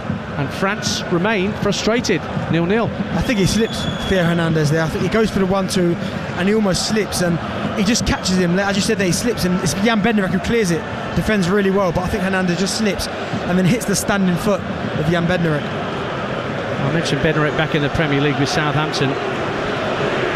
Had the most accurate pass percentage in the Championship last season. There's divided opinion amongst Polish supporters. I think he divided opinion amongst some Southampton supporters, but made 8 appearances in the qualifiers. He's loved by his manager. And he's won the free kick, and then down goes Urbanski, and he's won a free kick as Saliba clipped him. But the referee, it's Michael Probias who's got a yellow card, or one of his assistants who's got a yellow card for a bit too much back chat to the referee. I'm not sure whether that was Probias or whether it was his assistant. I think it was the manager, because he screamed when he didn't think he got the foul. Well, it is a free kick to Poland, so that's a wasted yellow card from his point of view. And it comes up on the big Jumbotron screens. Michael Probias yellow-carded the Polish manager. 0-0 it remained on TalkSport 2. France coming forward with Adrien Rabiot. Inside left channel, but Frankowski did so well. Got himself between man and ball. Got it clear, and then there was a foul on Frankowski. And Poland, you wouldn't know that they were already eliminated from the tournament. That's one of the most positive things, Darren Bent, I could say about the way they've gone about their business this afternoon. Yeah, they've all worked really hard. They haven't shirked responsibility. They're getting back into shape really quickly, but also, from a French perspective, they're taking an extra touch. They don't need to do that. Rabiot there, rather than taking one touch off his won it back and passing the ball, he tries to take another one, and then they get caught in possession. So at the minute, they're almost playing into Poland's hands. Here's Lewandowski. Lovely turn to get away from Saliba, but back came Chouameni to step in front of Lewandowski. Good strength from the France number 8. And the ball's back with Magnon. Goalkeeper passes to the right. And Upamecano just on the right-hand side of his own penalty area. Good ball in field for Rabiot. And Rabiot immediately fires it out to Dembele. Now there's a bit of space for the French to attack. Dembele down the right-hand side, up against Kivior. Tries to go on the outside. Kivior brings him down. Penalty. First time we've seen the French really run at Poland, and it was Dembele at pace down the right-hand side. Kivior committed to the challenge, brought him down. Penalty to the French at the yellow wall end. He's done that really well all afternoon, Dembele. The moment he gets the fullback isolated, with that pace where he can go either way, he just goes at him direct, no trickery, just raw pace, and he leaves enough there so Jakub Kiwior thinks, I'm going to win this, and just gets a toe in it, and it's a 100% stonewall penalty. And just before that, I had a look down, Dant, and obviously the physio had run to see Giroud, Camavinga, to say, listen, get ready, you're coming on. What if that changes things? Kylian Mbappe has never scored at the European Championships. Had 18 attempts, and he's had a couple of attempts today. But he takes the responsibility. Frankowski is still inside the penalty area for Poland. Chouameni just ambling back to the edge of the box as well. The Italian referee having a word with Skorupski to make sure he stood on his goal line, and at least 1 foot remains on the goal line when the ball is struck. Mbappe waits, hands on hips, couple of pace run up to the ball for France to give them the lead, and he scores! Sends Skorupski the wrong way. Who's the man in the mask? Well, he's taking it off to reveal it's Kylian Mbappe who's put France in front with the first goal that a French player has scored at these championships. 10 gone in the second half. France 1, Poland 0. Ice cold from Kylian Mbappe there. I like the slow run up. He almost waited to the goalkeeper. Skrupsiv dived the other way, and he just rolls it into the other corner to the goalkeeper's left. Really calm, composed finish, and maybe that might now settle France down. They hadn't been great up until this point. That might just give them that impetus now to go on and win this game comfortably. And it will put them top of Group D as well, with the Netherlands just 1-1 with Austria at the moment. So Kylian Mbappe scores his first European Championship goal, having scored 12 in World Cups. And that will calm a few French nerves, particularly those on the bench that you were just talking about, Darren Bent, with regard to rushing on substitutes to try and change things. Well, to be fair, it looks like he's still going to do it, because he just told him 2 minutes. Olivier Giroud, Camavinga and Griezmann. So clearly, even though they've gone 1-0 up, he's still not happy, Didier Deschamps, of what he's seen so far. 1-0. Poland once again find themselves behind at these championships, but Zalewski down the left-hand side of the box trying to change things, tries to toe poke it into the area. Chouameni wins it back, protects it from Sebastian Szymanski. Ball cleared downfield. Nodded back towards the edge of the French penalty area, and it's going to be a French throw in their right back position. So all eyes on the technical areas now to see who and when Didier Deschamps brings on players. I would do it, even though they've gone 1-0 up, Dan. I'm still doing it. I just still don't think they've looked as sharp as they can do, certainly in the final third. And I think Griezmann, he gives you that little bit of impetus. He's clever on the ball, and Giroud, well, we know what he brings. Physicality, can hold it, you can cross the ball, and he's a real target to hit. 1-0 to France, 12 gone in the second half on TalkSport 2. Here's Jakub Kiwior, who gave away that penalty by bringing down the fast-moving Ousmane Dembele. And changes being readied sooner rather than later down beneath us. We'll bring you those in just a moment on TalkSport 2. Poland find themselves a goal down, but in possession with Przemysław Frankowski down the right-hand side, looking to take on Theo Hernandez. Runs into Bradley Barcola, and he's sprinting away down this near touchline. Somehow keeps the ball in play. Mbappe telling him to hold it up and just break his run. He's going on the outside of Bednarek. Angles tight, drives it near post, straight into the palms of Skorupski, who can get it clear. Again, there is absolutely zero movement in the box from Mbappe. I mean, I know he's got his goal, but Bradley Barcola's won the ball back and he's sprinted 60 yards with it, and yet there's no one in the box for him to hit. Ball goes out of play for a French throw. Camavinga getting some final instructions from Didier Deschamps, so too Antoine Griezmann. Griezmann about to become a record breaker. I'll explain more on that in just a moment when he enters the field of play, but the substitutions haven't been made yet. France have the ball on the halfway line. They lead Poland by a goal to nil, and the French supporters away to our left now in full voice as we approach the hour. And Austria back in front against the Netherlands, getting better and better for the French. They lead and the Austrians are back in front in Berlin, 2-1 against the Netherlands. Ball's back with Koundé, right-hand corner of the box. Now Chouameni. Giroud's going to be coming on as well for the French. Going to be a triple change in a moment. But first, here's Mbappe, who scored for the penalty spot. Infield for Hernandez, just opened up for him for a moment, but he elected not to shoot. And instead he finds Chouameni. Koundé, Dembele, right-hand corner of the Poland penalty area. Goes beyond Zalewski, keeps it in play at the dead ball line. Oh no, he almost trod on the ball. And he goes behind for a goal kick. And here comes the triple change for France. It's going to be a busy 30 seconds or so for the fourth official, changing all the numbers over. N'Golo Kante is coming off first. And another impressive performance from N'Golo Kante. Also coming off is Adrien Rabiot. That will allow Griezmann to come on, so Camavinga, Griezmann and Barcola coming off to allow Giroud to come on. Now when it comes to Antoine Griezmann, I must mention this.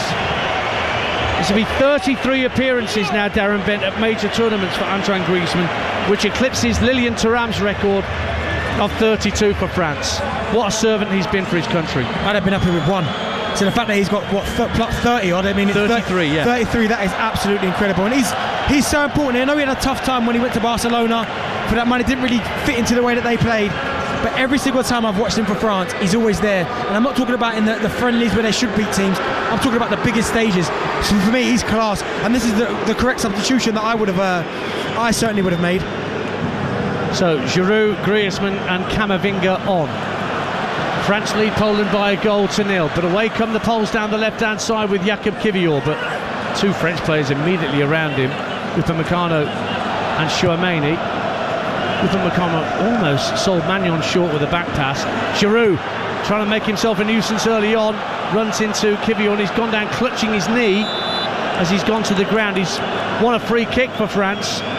And he's rolling around in a bit of agony, Olivier Giroud. It's his left knee that's causing him the problem. Meanwhile, you're listening to Euro Game Day live on TalkSport 2, presented by Carling, the UK's #1 lager, 18 plus. Please drink responsibly. That's definitely a change that I would have made, Olivier Giroud. I just think they're not getting enough bodies in the box.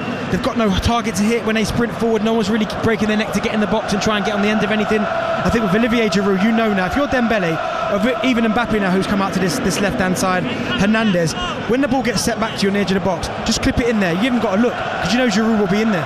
It's Romano Schmidt, incidentally, who got that second goal for Austria. So as things stand in the group, France win it with 7 points, Austria second with 6, Netherlands third, but will surely go through as one of the best third place sides with 4 points.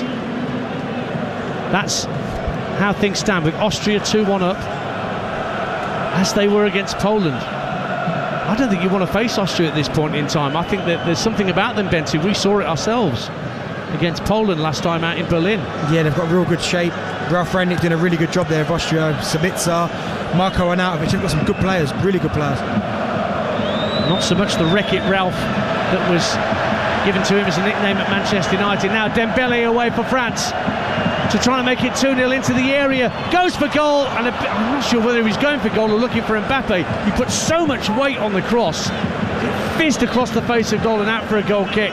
And that's a chance that's gone begging for the French to make it 2-0 on TalkSport 2. Yeah, Dembele's been their best player. I mean, driving with the ball again, good 40 yards. It gets it all wrong because Mbappe's movement finally has been really good. He starts on this left-hand side and he just sprints to that near post, and Dembele gets way too much on it. And even if he does hit Mbappe, it's a difficult chance to score. It's the wrong height, too much pace. But again, Dembele's their source of out at the minute. Apparently that Romano Schmidt goal is the 900th goal in the history of the European Championships. There's your useless stat of the day, Darren Bent. I enjoyed that stat. OK, I'll take that. 1-0 to France on TalkSport 2. 63 minutes gone in Dortmund. Here's Piotr Zielinski drifting away down the left-hand side for Poland. Lewandowski and Szymanski up to the edge of the area, but the ball in field from Zielinski easily cut out by Griezmann. And he now plays a 1-2 with Giroud. Then Griezmann look for Mbappe. Cleared away somewhat desperately by Jan Bednarek. It's back with France once again, and Camavinga. Mbappe hustling down the left-hand side, got Frankowski backpedaling, elects to flick it back to Hernandez on this near touchline. Now Mbappe again, Camavinga just in field, good run from Camavinga up to the edge of the area, tries to play a 1-2 with Giroud, loses his footing at the wrong moment, Camavinga, and Poland win it back, 1-0 to France. Yeah, good play there. It was unlucky that from Camavinga, just popped it into Giroud again, that's what it gives you on the edge of the box, using his body, physicality, holding it up, and he just loses his foot in Camavinga at the wrong time, as he can either have a shot or play in Dembele. But again, I think Giroud gives you that real physical presence. He won't run right, he won't run left, he'll stay central and he can play off him. That's former England striker Darren Bent, you can hear alongside me, Ian Danta here in Dortmund. 64 minutes play. France 1, Poland 0. A scoreline that, as things stand, will see France win Group D, ahead of Austria in second and the Netherlands in third. Now way down the right-hand side comes Koundé, clips it in field to Griezmann. Griezmann up to the edge of the area. Deflection on the shot, takes it wide for a corner kick.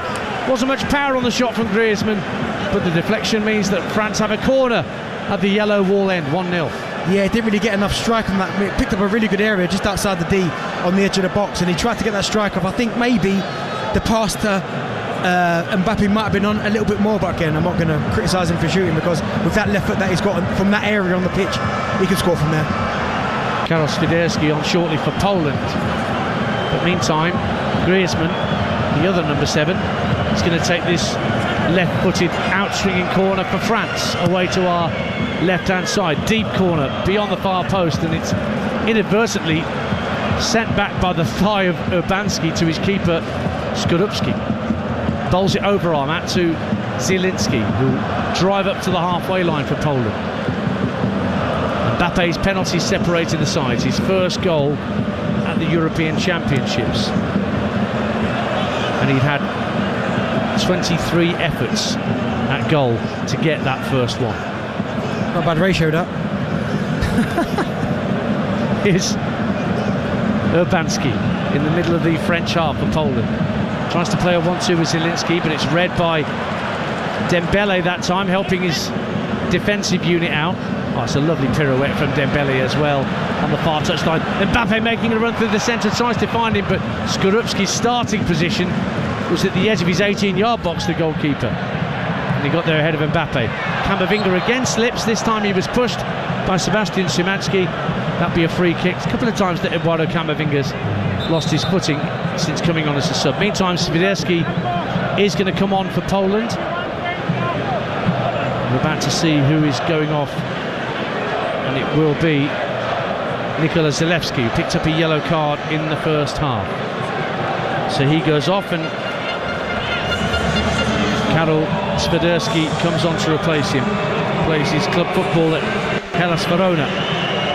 Although he's really belongs to Charlotte FC in MLS, but has been on loan at Hellas, bit hit and miss.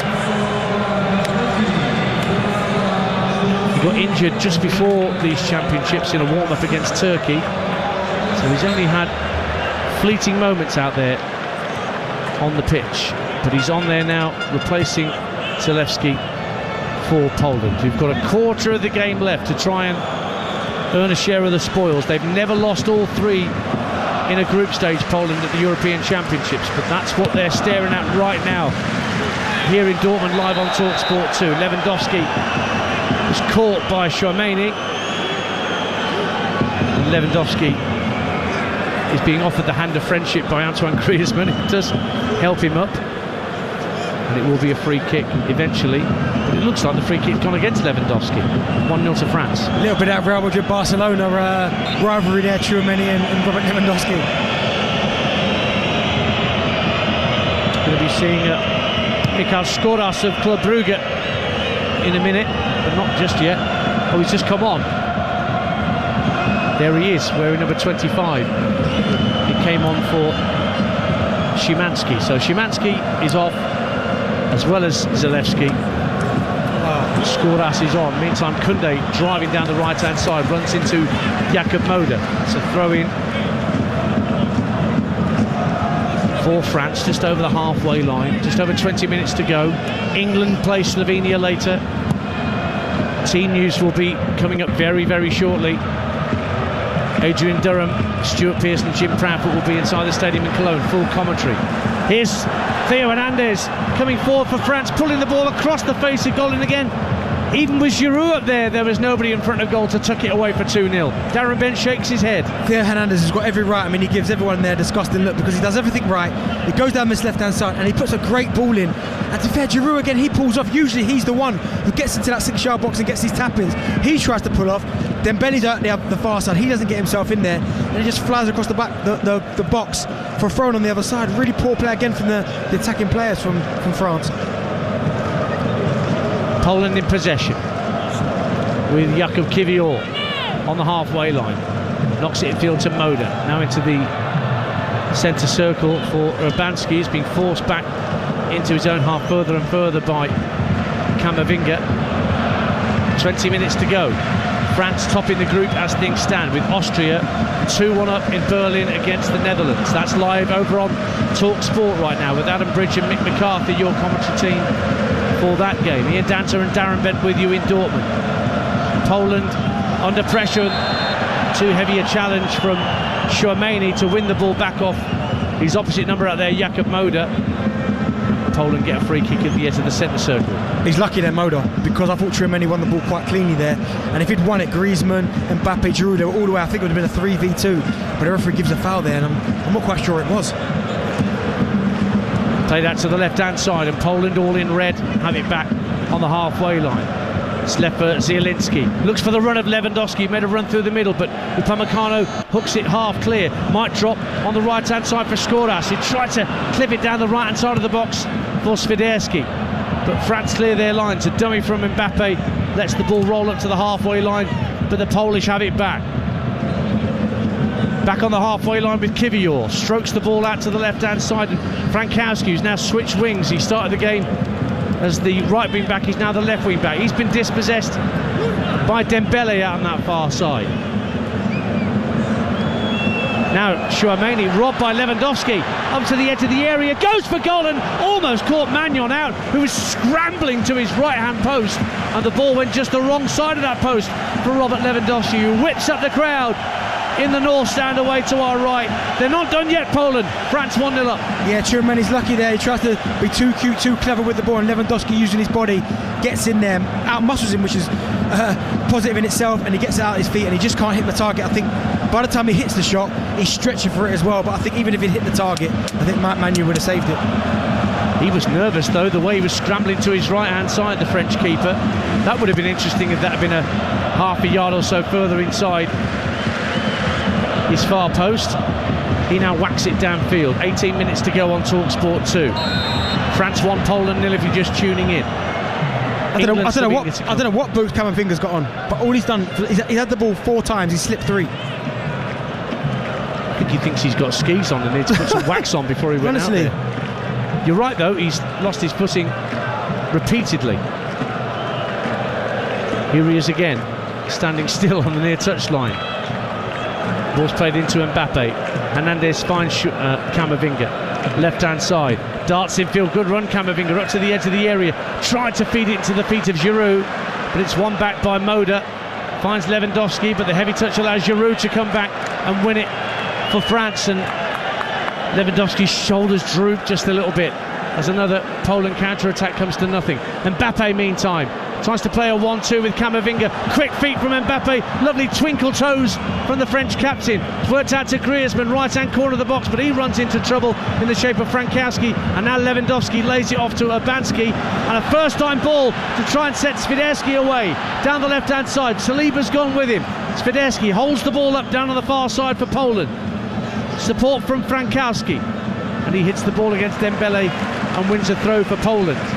1-0 to France, 73 minutes gone on TalkSport 2. Yeah, good pass there from Poland. They broke really well, but the ball just won't come down for Swiderski. It's a really good run, but his touch takes up in the air, and that allows Saliba to get back in position.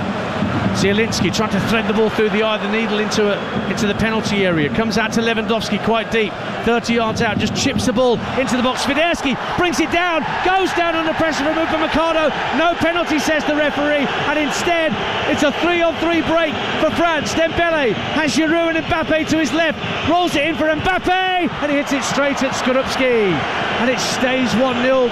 But the Polish fans are whistling away to our right for a penalty they think that they should have. Darren Bent. I'm not sure. I think he might have got a toe on the ball. I mean, I can understand he's still down now, and I'm guessing they'll check it. But I thought Swiderski, I think it had just gone. I thought he might have got a touch on the ball. Checking for potential penalty in the VAR hub. Massimiliano Irati is the VAR official. So they're checking for a penalty. It's gone up on the big screens. I mean, contact is minimal. I mean, he goes down, and I know it's contact. You run that risk if you put a challenge in. But what I will say is contact is minimal. Not enough to take you down like he's gone down. Well, we're seeing a replay currently of Mbappe hitting the ball straight at Skorupski on the counter-attack. And the referee's been told to come and look at the referee reviewing monitor away to this near touchline.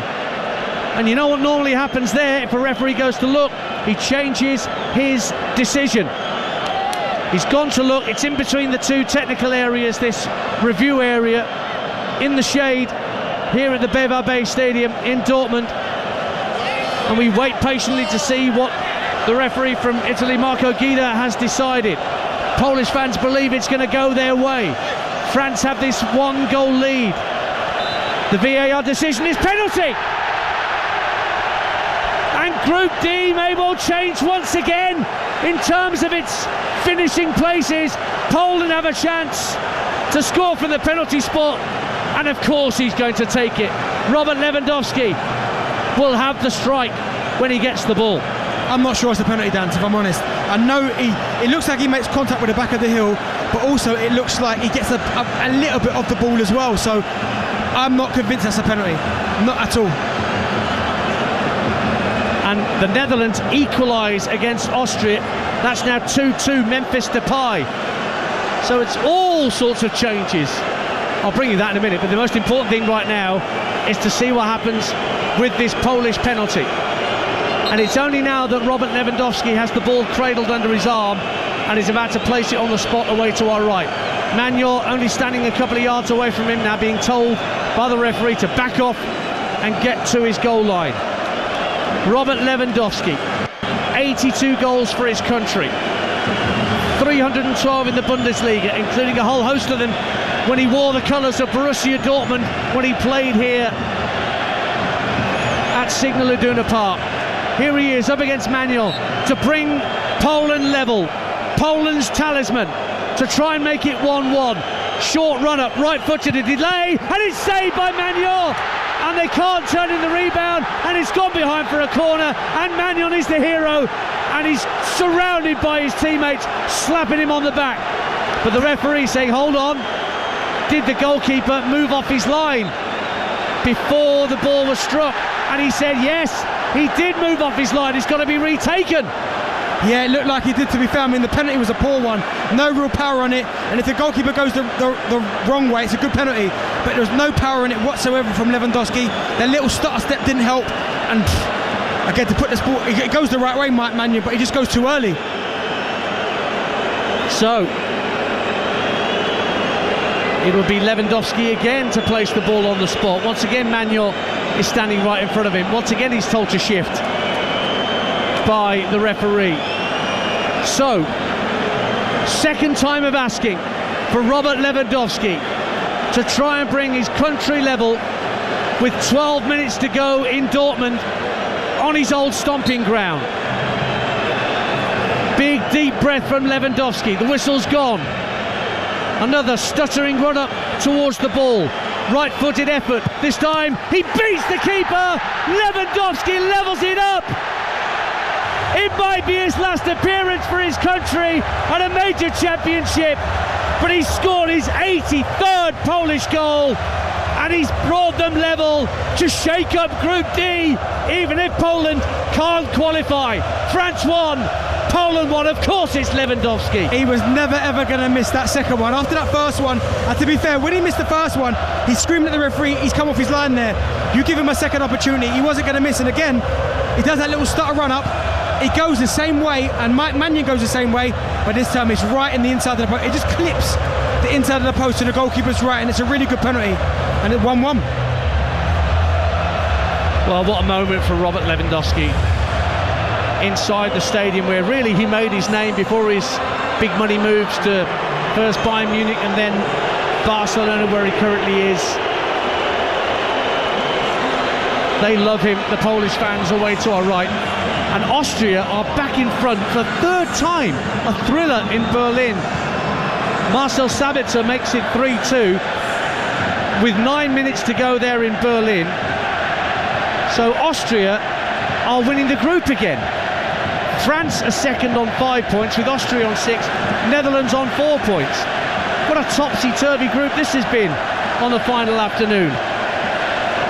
Here's Lewandowski. Oh, little dummy, almost rolled into the path of Swiderski, but France cleared their lines. And going to see a change for France, and Youssouf Fofana of Monaco going to be on in a minute. 1-1 the score here. And at the moment, Austria holds sway in Group D.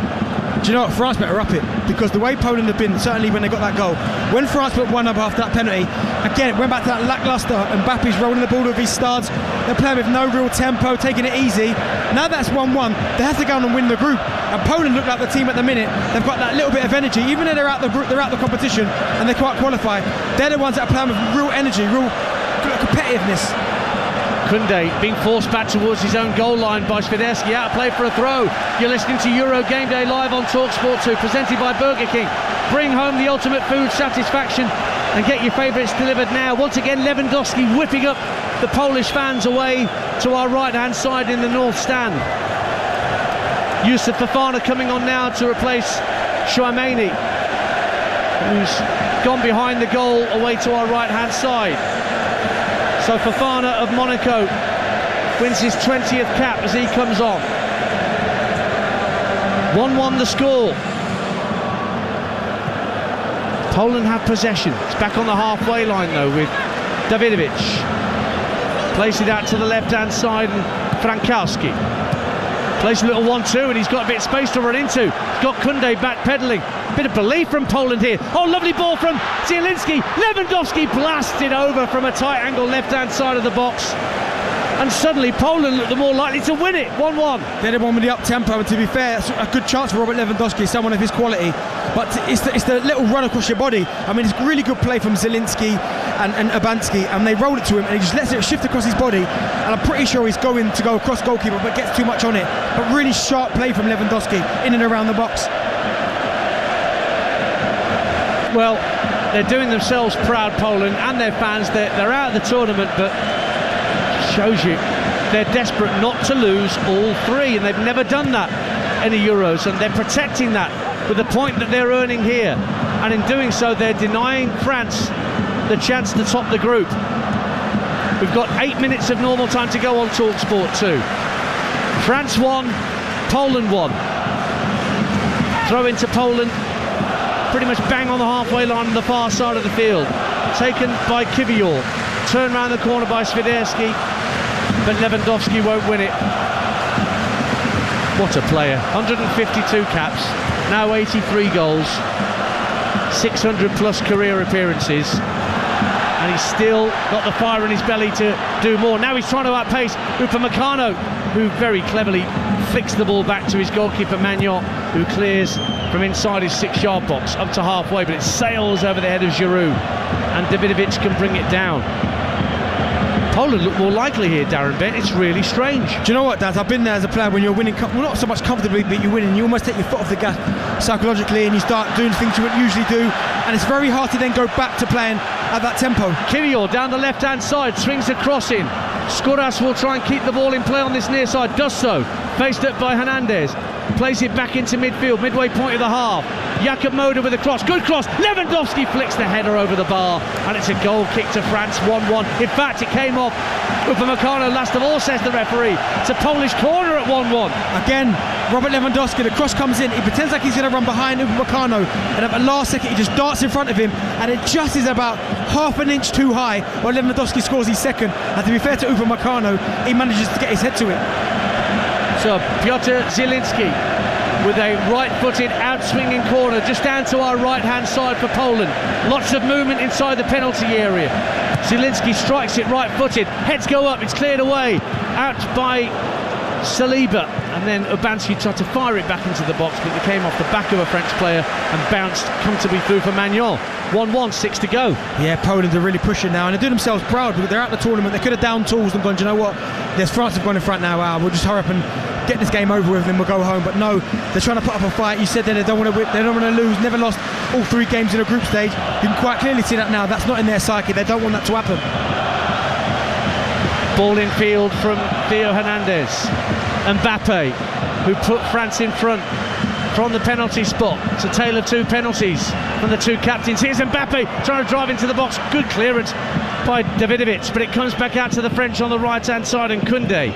Lovely 1-2 with Mbappe. Koundé pulls it back for Giroud, and the shot is blocked. Jan Bednarek threw himself in front of the ball, and it goes behind for a French corner. That was proper last-ditch defending from the Southampton man. 1-1. Yeah, really getting your body on the line there. I mean, he slips as well, which makes it even more impressive. He slips and still manages to get his body to it, but really well worked from France. And Giroud probably thinks he scored because he connects really well, but really good defending from Jan Bednarek. But Griezmann will have the resulting corner. Away to our left-hand side, a left-footed out-swinger. Meantime, Randall Kolo Muani's going to come on for Dembele. Whistles surround his introduction, the PSG man. Scored 9 goals in his first year at Paris Saint-Germain. Goes straight into the box, having replaced Dembele for this Griezmann corner. Left-footed out-swinger to come from the French number 7. The referee just looking at a bit of pushing and shoving as Griezmann prepares to take the corner. Now the whistle goes. 1-1 to score, 5 to play. Griezmann takes it into the near post, headed out by Lewandowski, defending his near post. Comes out to Fofana, and he hits the ball against Lewandowski and wins a throw left-hand side. Ball's taken quickly by Griezmann and throws it back into Hernandez, gives it back to Griezmann, swings in a left-footed cross, and a somewhat nervous touch behind from Przemysław Frankowski. He said, I didn't get a call to his goalkeeper, and France have another corner at 1-1. He doesn't need the call, just clear it. He gets it completely wrong. And Mbappe's taking the corners now. In it goes into the near post. Griezmann flicks it on. Giroud heads it down. Brilliant goalkeeping from Skorupski to keep the ball away from Griezmann. And Poland clear their lines, but only as far as Koundé. Plays the ball into the feet of Camavinga, who's trotting back towards his own halfway line. France are running out of time. If they want to win the group, they need a goal. It's 1-1, and there's 3 minutes to go. Here's Fofana up to the edge of the area, gets it back from Giroud, tries a drive, blocked by Moder. And now Skoras on as a substitute. Hits the ball against Muani and wins the throw for Poland to huge cheers from the Polish contingent to our right-hand side. 1-1. It looks like something's happened to Mbappe. I mean, he's really holding his face. He's moved the mask up as well. It looks like he's taking a bang on that nose. Obviously, he's had fracture, but look, he's had to move the mask. He's waving. He's clearly not happy with something. Something that Didier Deschamps can ill afford to be without a fully fit Kylian Mbappe. And you're absolutely right, Darren Bent. His body language is one of immense frustration at the moment, Kylian Mbappe. Not helped by the searing heat in Dortmund this afternoon. 1-1. 2.5 minutes of normal time to go. Is there a winner in it for either side? Because let's face it, Poland have earned their equaliser by sheer dogged determination. Ball's on halfway, the Kivior is having his shirt pulled by Camavinga. Free kick, bang on halfway. And Poland have it out on the left-hand side with Zielinski. Frankowski making a run, tries to get inside Koundé, goes down. Koundé under pressure from Swiderski. Puts the ball out. Is that giving us a French throw? It is. The time is running out for Deschamps and co. I just wonder if Poland had played like this in the first two games in the group stages, I don't think they'd be going home. The way that they've played, the energy they've shown this last 15 minutes, they've really given France a game. Now a yellow card for Davidovic for a foul on Giroud, just shy of the halfway line, rubbing the back of his head ruefully as he gets to his feet. Olivier Giroud. Free kick taken short. Into the last couple of minutes of normal time, in fact 90 seconds to go. France coming forward with Theo Hernandez, left-hand side of the box, tries to pull it back for Mbappe, but Skoras, back defending, stepped in front of the French captain and got his foot to the ball. Now it's with Jakub Moder, midway point of his own half. Lays it down to Urbanski, but his ball over halfway is come to be goaled up by Youssouf Fofana. Last minute of normal time, 1-1 in Dortmund. Austria are winning the group as it stands. They're 3-2 up against the Netherlands. Live on TalkSport, condemning the Netherlands as it stands to third place in the group. They will qualify though as one of the best third place finishers. Here's Mbappe chipping the ball into the area, looking for Giroud. Easily defended, but a good touch from Urbanski. Swiderski turns away from Upamecano, nudged to the ground by Camavinga. Free kick Poland as we enter the last 30 seconds of normal time. 1-1. Swiderski's come on and had a real impact, to be fair. His link play with Lewandowski's been really good, but not only that as well, he's done what he's done there really well. The ball's coming to him, he's using his body, he's turning, he's drawing fouls, and just giving Poland a breather, a chance to get more men up the pitch. England play Slovenia tonight. Team news coming up in about 10 minutes. Live over on TalkSport with Adrian Durham in Cologne, with Stuart Pearson, Jim Proudfoot, your commentary team. England want to top their group. France want to top this group, but as we go into 5 minutes of minimum stoppage time, this 1-1 scoreline is only good enough for second place for Les Bleus. Skoras loses out, and away comes Mbappe down the left-hand side of the area. Defenders backpedaling. Tries to put it across the face of goal with the outside of his right boot. Goes behind for a French corner. Away to our left-hand side, 1-1. Yeah, they again, congested penalty area. Poland players getting towards Mbappe, not allowing him to come back onto that right foot. Mbappe takes the corner really deep, looking for Saliba to help it back across goal. It's half cleared by Poland, then Urbanski sweeps it further downfield. Poor touch from Theo Hernandez means he has to go back into the centre circle to retrieve the ball. 1-1. Nearly a minute gone of the 5 that have been added on by the Italian referee. Austria 3-2 up on the Netherlands. That's in stoppage time as well. Over in Berlin, they've got 6 minutes of added time there.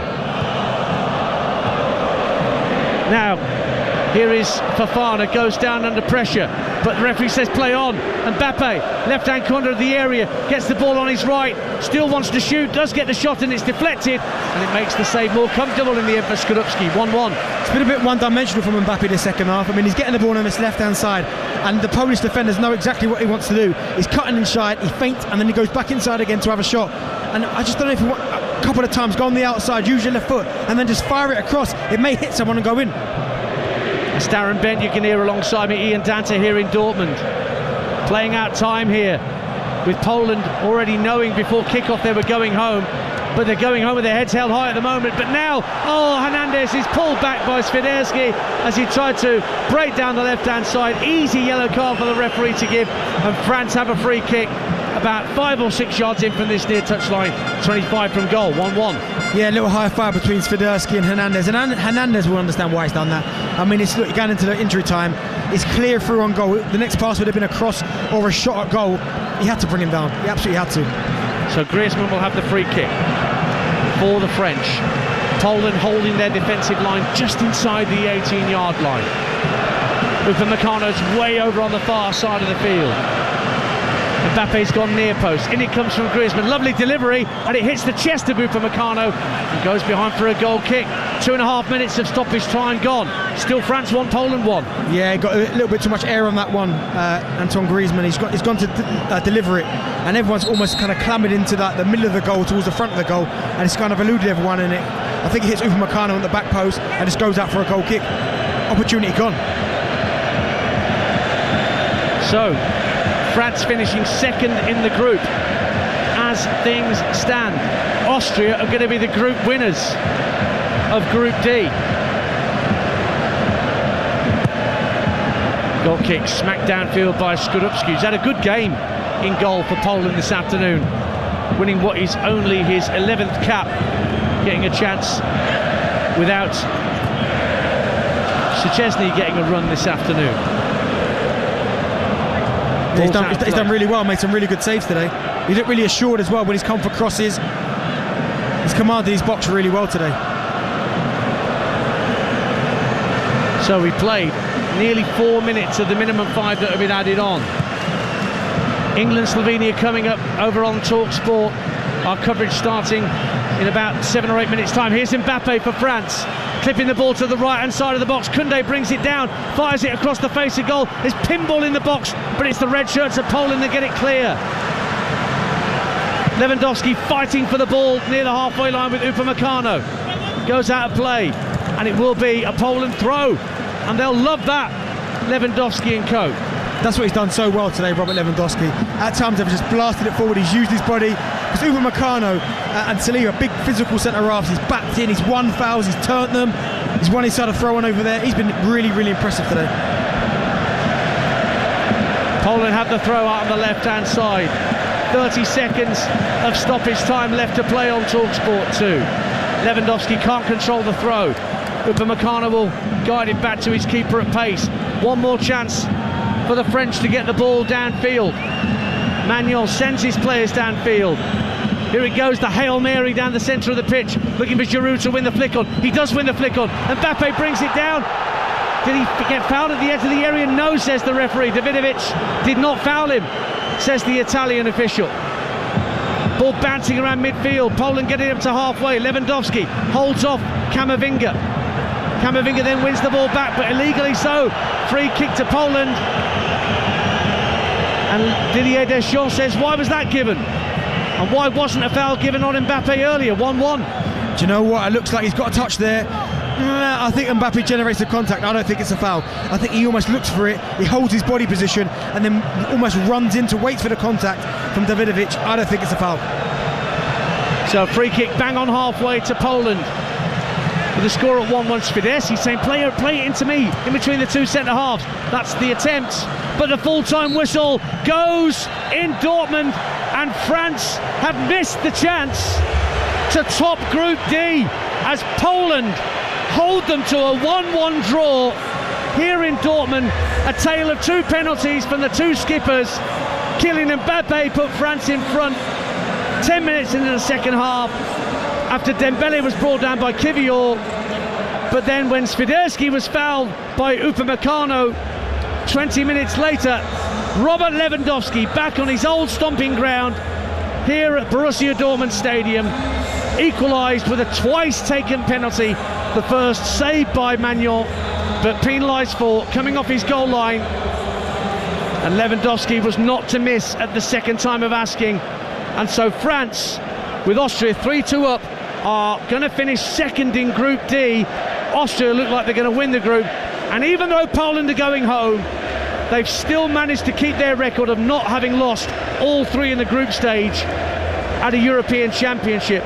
but France only have one goal in the group stage, scored by a French player, and it had to come from the penalty spot. Darren Bent. Yeah, really poor from France. I thought when they went 1-0 up, they'd really up it now and go and get 2 and 3, and they didn't do that. It's almost like they scored the first on the penalty spot. I thought their job was done. They stopped getting men into the box. They started to kind of do these little 5-yard passes, little flicks, little tricks, and it just didn't work. But fair play to Poland. As you said there, they are going home, but they gave it absolutely everything that second half. That second half performance from about the 75-minute on is probably the best I've seen them play this whole tournament. They go home, they've done their fans proud, they've done themselves proud, and have ended their tournament at least on a positive with a really good performance against France, certainly in that second half. Well, with that in mind, let's take a look at the King performance, thanks to Burger King. King Performance on TalkSport 2 with Burger King. Bring home the ultimate food satisfaction with the Gourmet King's Barbecue Steakhouse Angus. Order your Burger King delivery now. So Darren Bent, who was your King performer in that 90 plus minutes here in Dortmund? Well, do you know what? I wanted to go for Dembele because I thought he was brilliant. I thought he attacked really well, but I'm going to have to go for the man we may never see at another major tournament for Poland. That's Robert Lewandowski. I think he spent so much time isolated, but when the ball did come to him, he held it. Obviously, he missed the first penalty when the goalkeeper came off his line. He scored the second one. Everything he did, everything that Poland did going forward, he was at the heart of it. So I'm going to go for Robert Lewandowski. I'll also have a bit of a word for Skorupski in goal for Poland, who made important saves when he was asked to do that. That was our King performance pick in association with Burger King. Coming up next, more live football for you across the network. Denmark against Serbia is here live on TalkSport 2. England against Slovenia live on TalkSport. Adrian Durham, Stuart Pearce, Jim Proudfoot in Cologne. Full commentary of that match. But here at the Dortmund Stadium, France have not won their final group stage match in any of the last major tournaments. They look set to put that right this afternoon, but Robert Lewandowski and Poland had other ideas, and so France looks set to finish second in Group D. Indeed they do, because Austria have beaten the Netherlands 3-2, so Netherlands third, France second, Austria first. What a turn-up for the books in Group D, but France march on to the knockout stages. Poland go home. The final score here at the Bavard Stadion: France 1, Poland 1. Euro Game Day Live, delivered by TalkSport 2 with Burger King, official providers of Foodfillment. That warm, fuzzy feeling of total food satisfaction. Order your Burger King delivery now.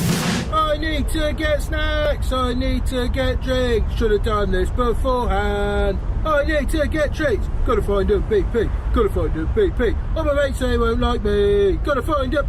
Oh, there it is. BP is here for all your big game essentials. Plus, BP Me Rewards members can earn points to put towards great saves. Adam in the car 1, hungry mates 0. BP, here for all of life's journeys. BP Me Rewards card or app required. For full T's and C's, visit bpmerewards.co.uk. Strength comes from confidence, both on and off the pitch. And confidence starts with self-care. Upgrade your game with Dove Men Plus Care Advanced 72-hour sweat protection antiperspirant deodorant and Dove Men Plus Care 24-hour nourishing body wash. Perfect for your post-match shower. Now available in new eucalyptus and mint long-lasting fresh fragrance. Let confidence last with Dove Men Plus Care. Proud partners of UEFA Euro 2024 Germany.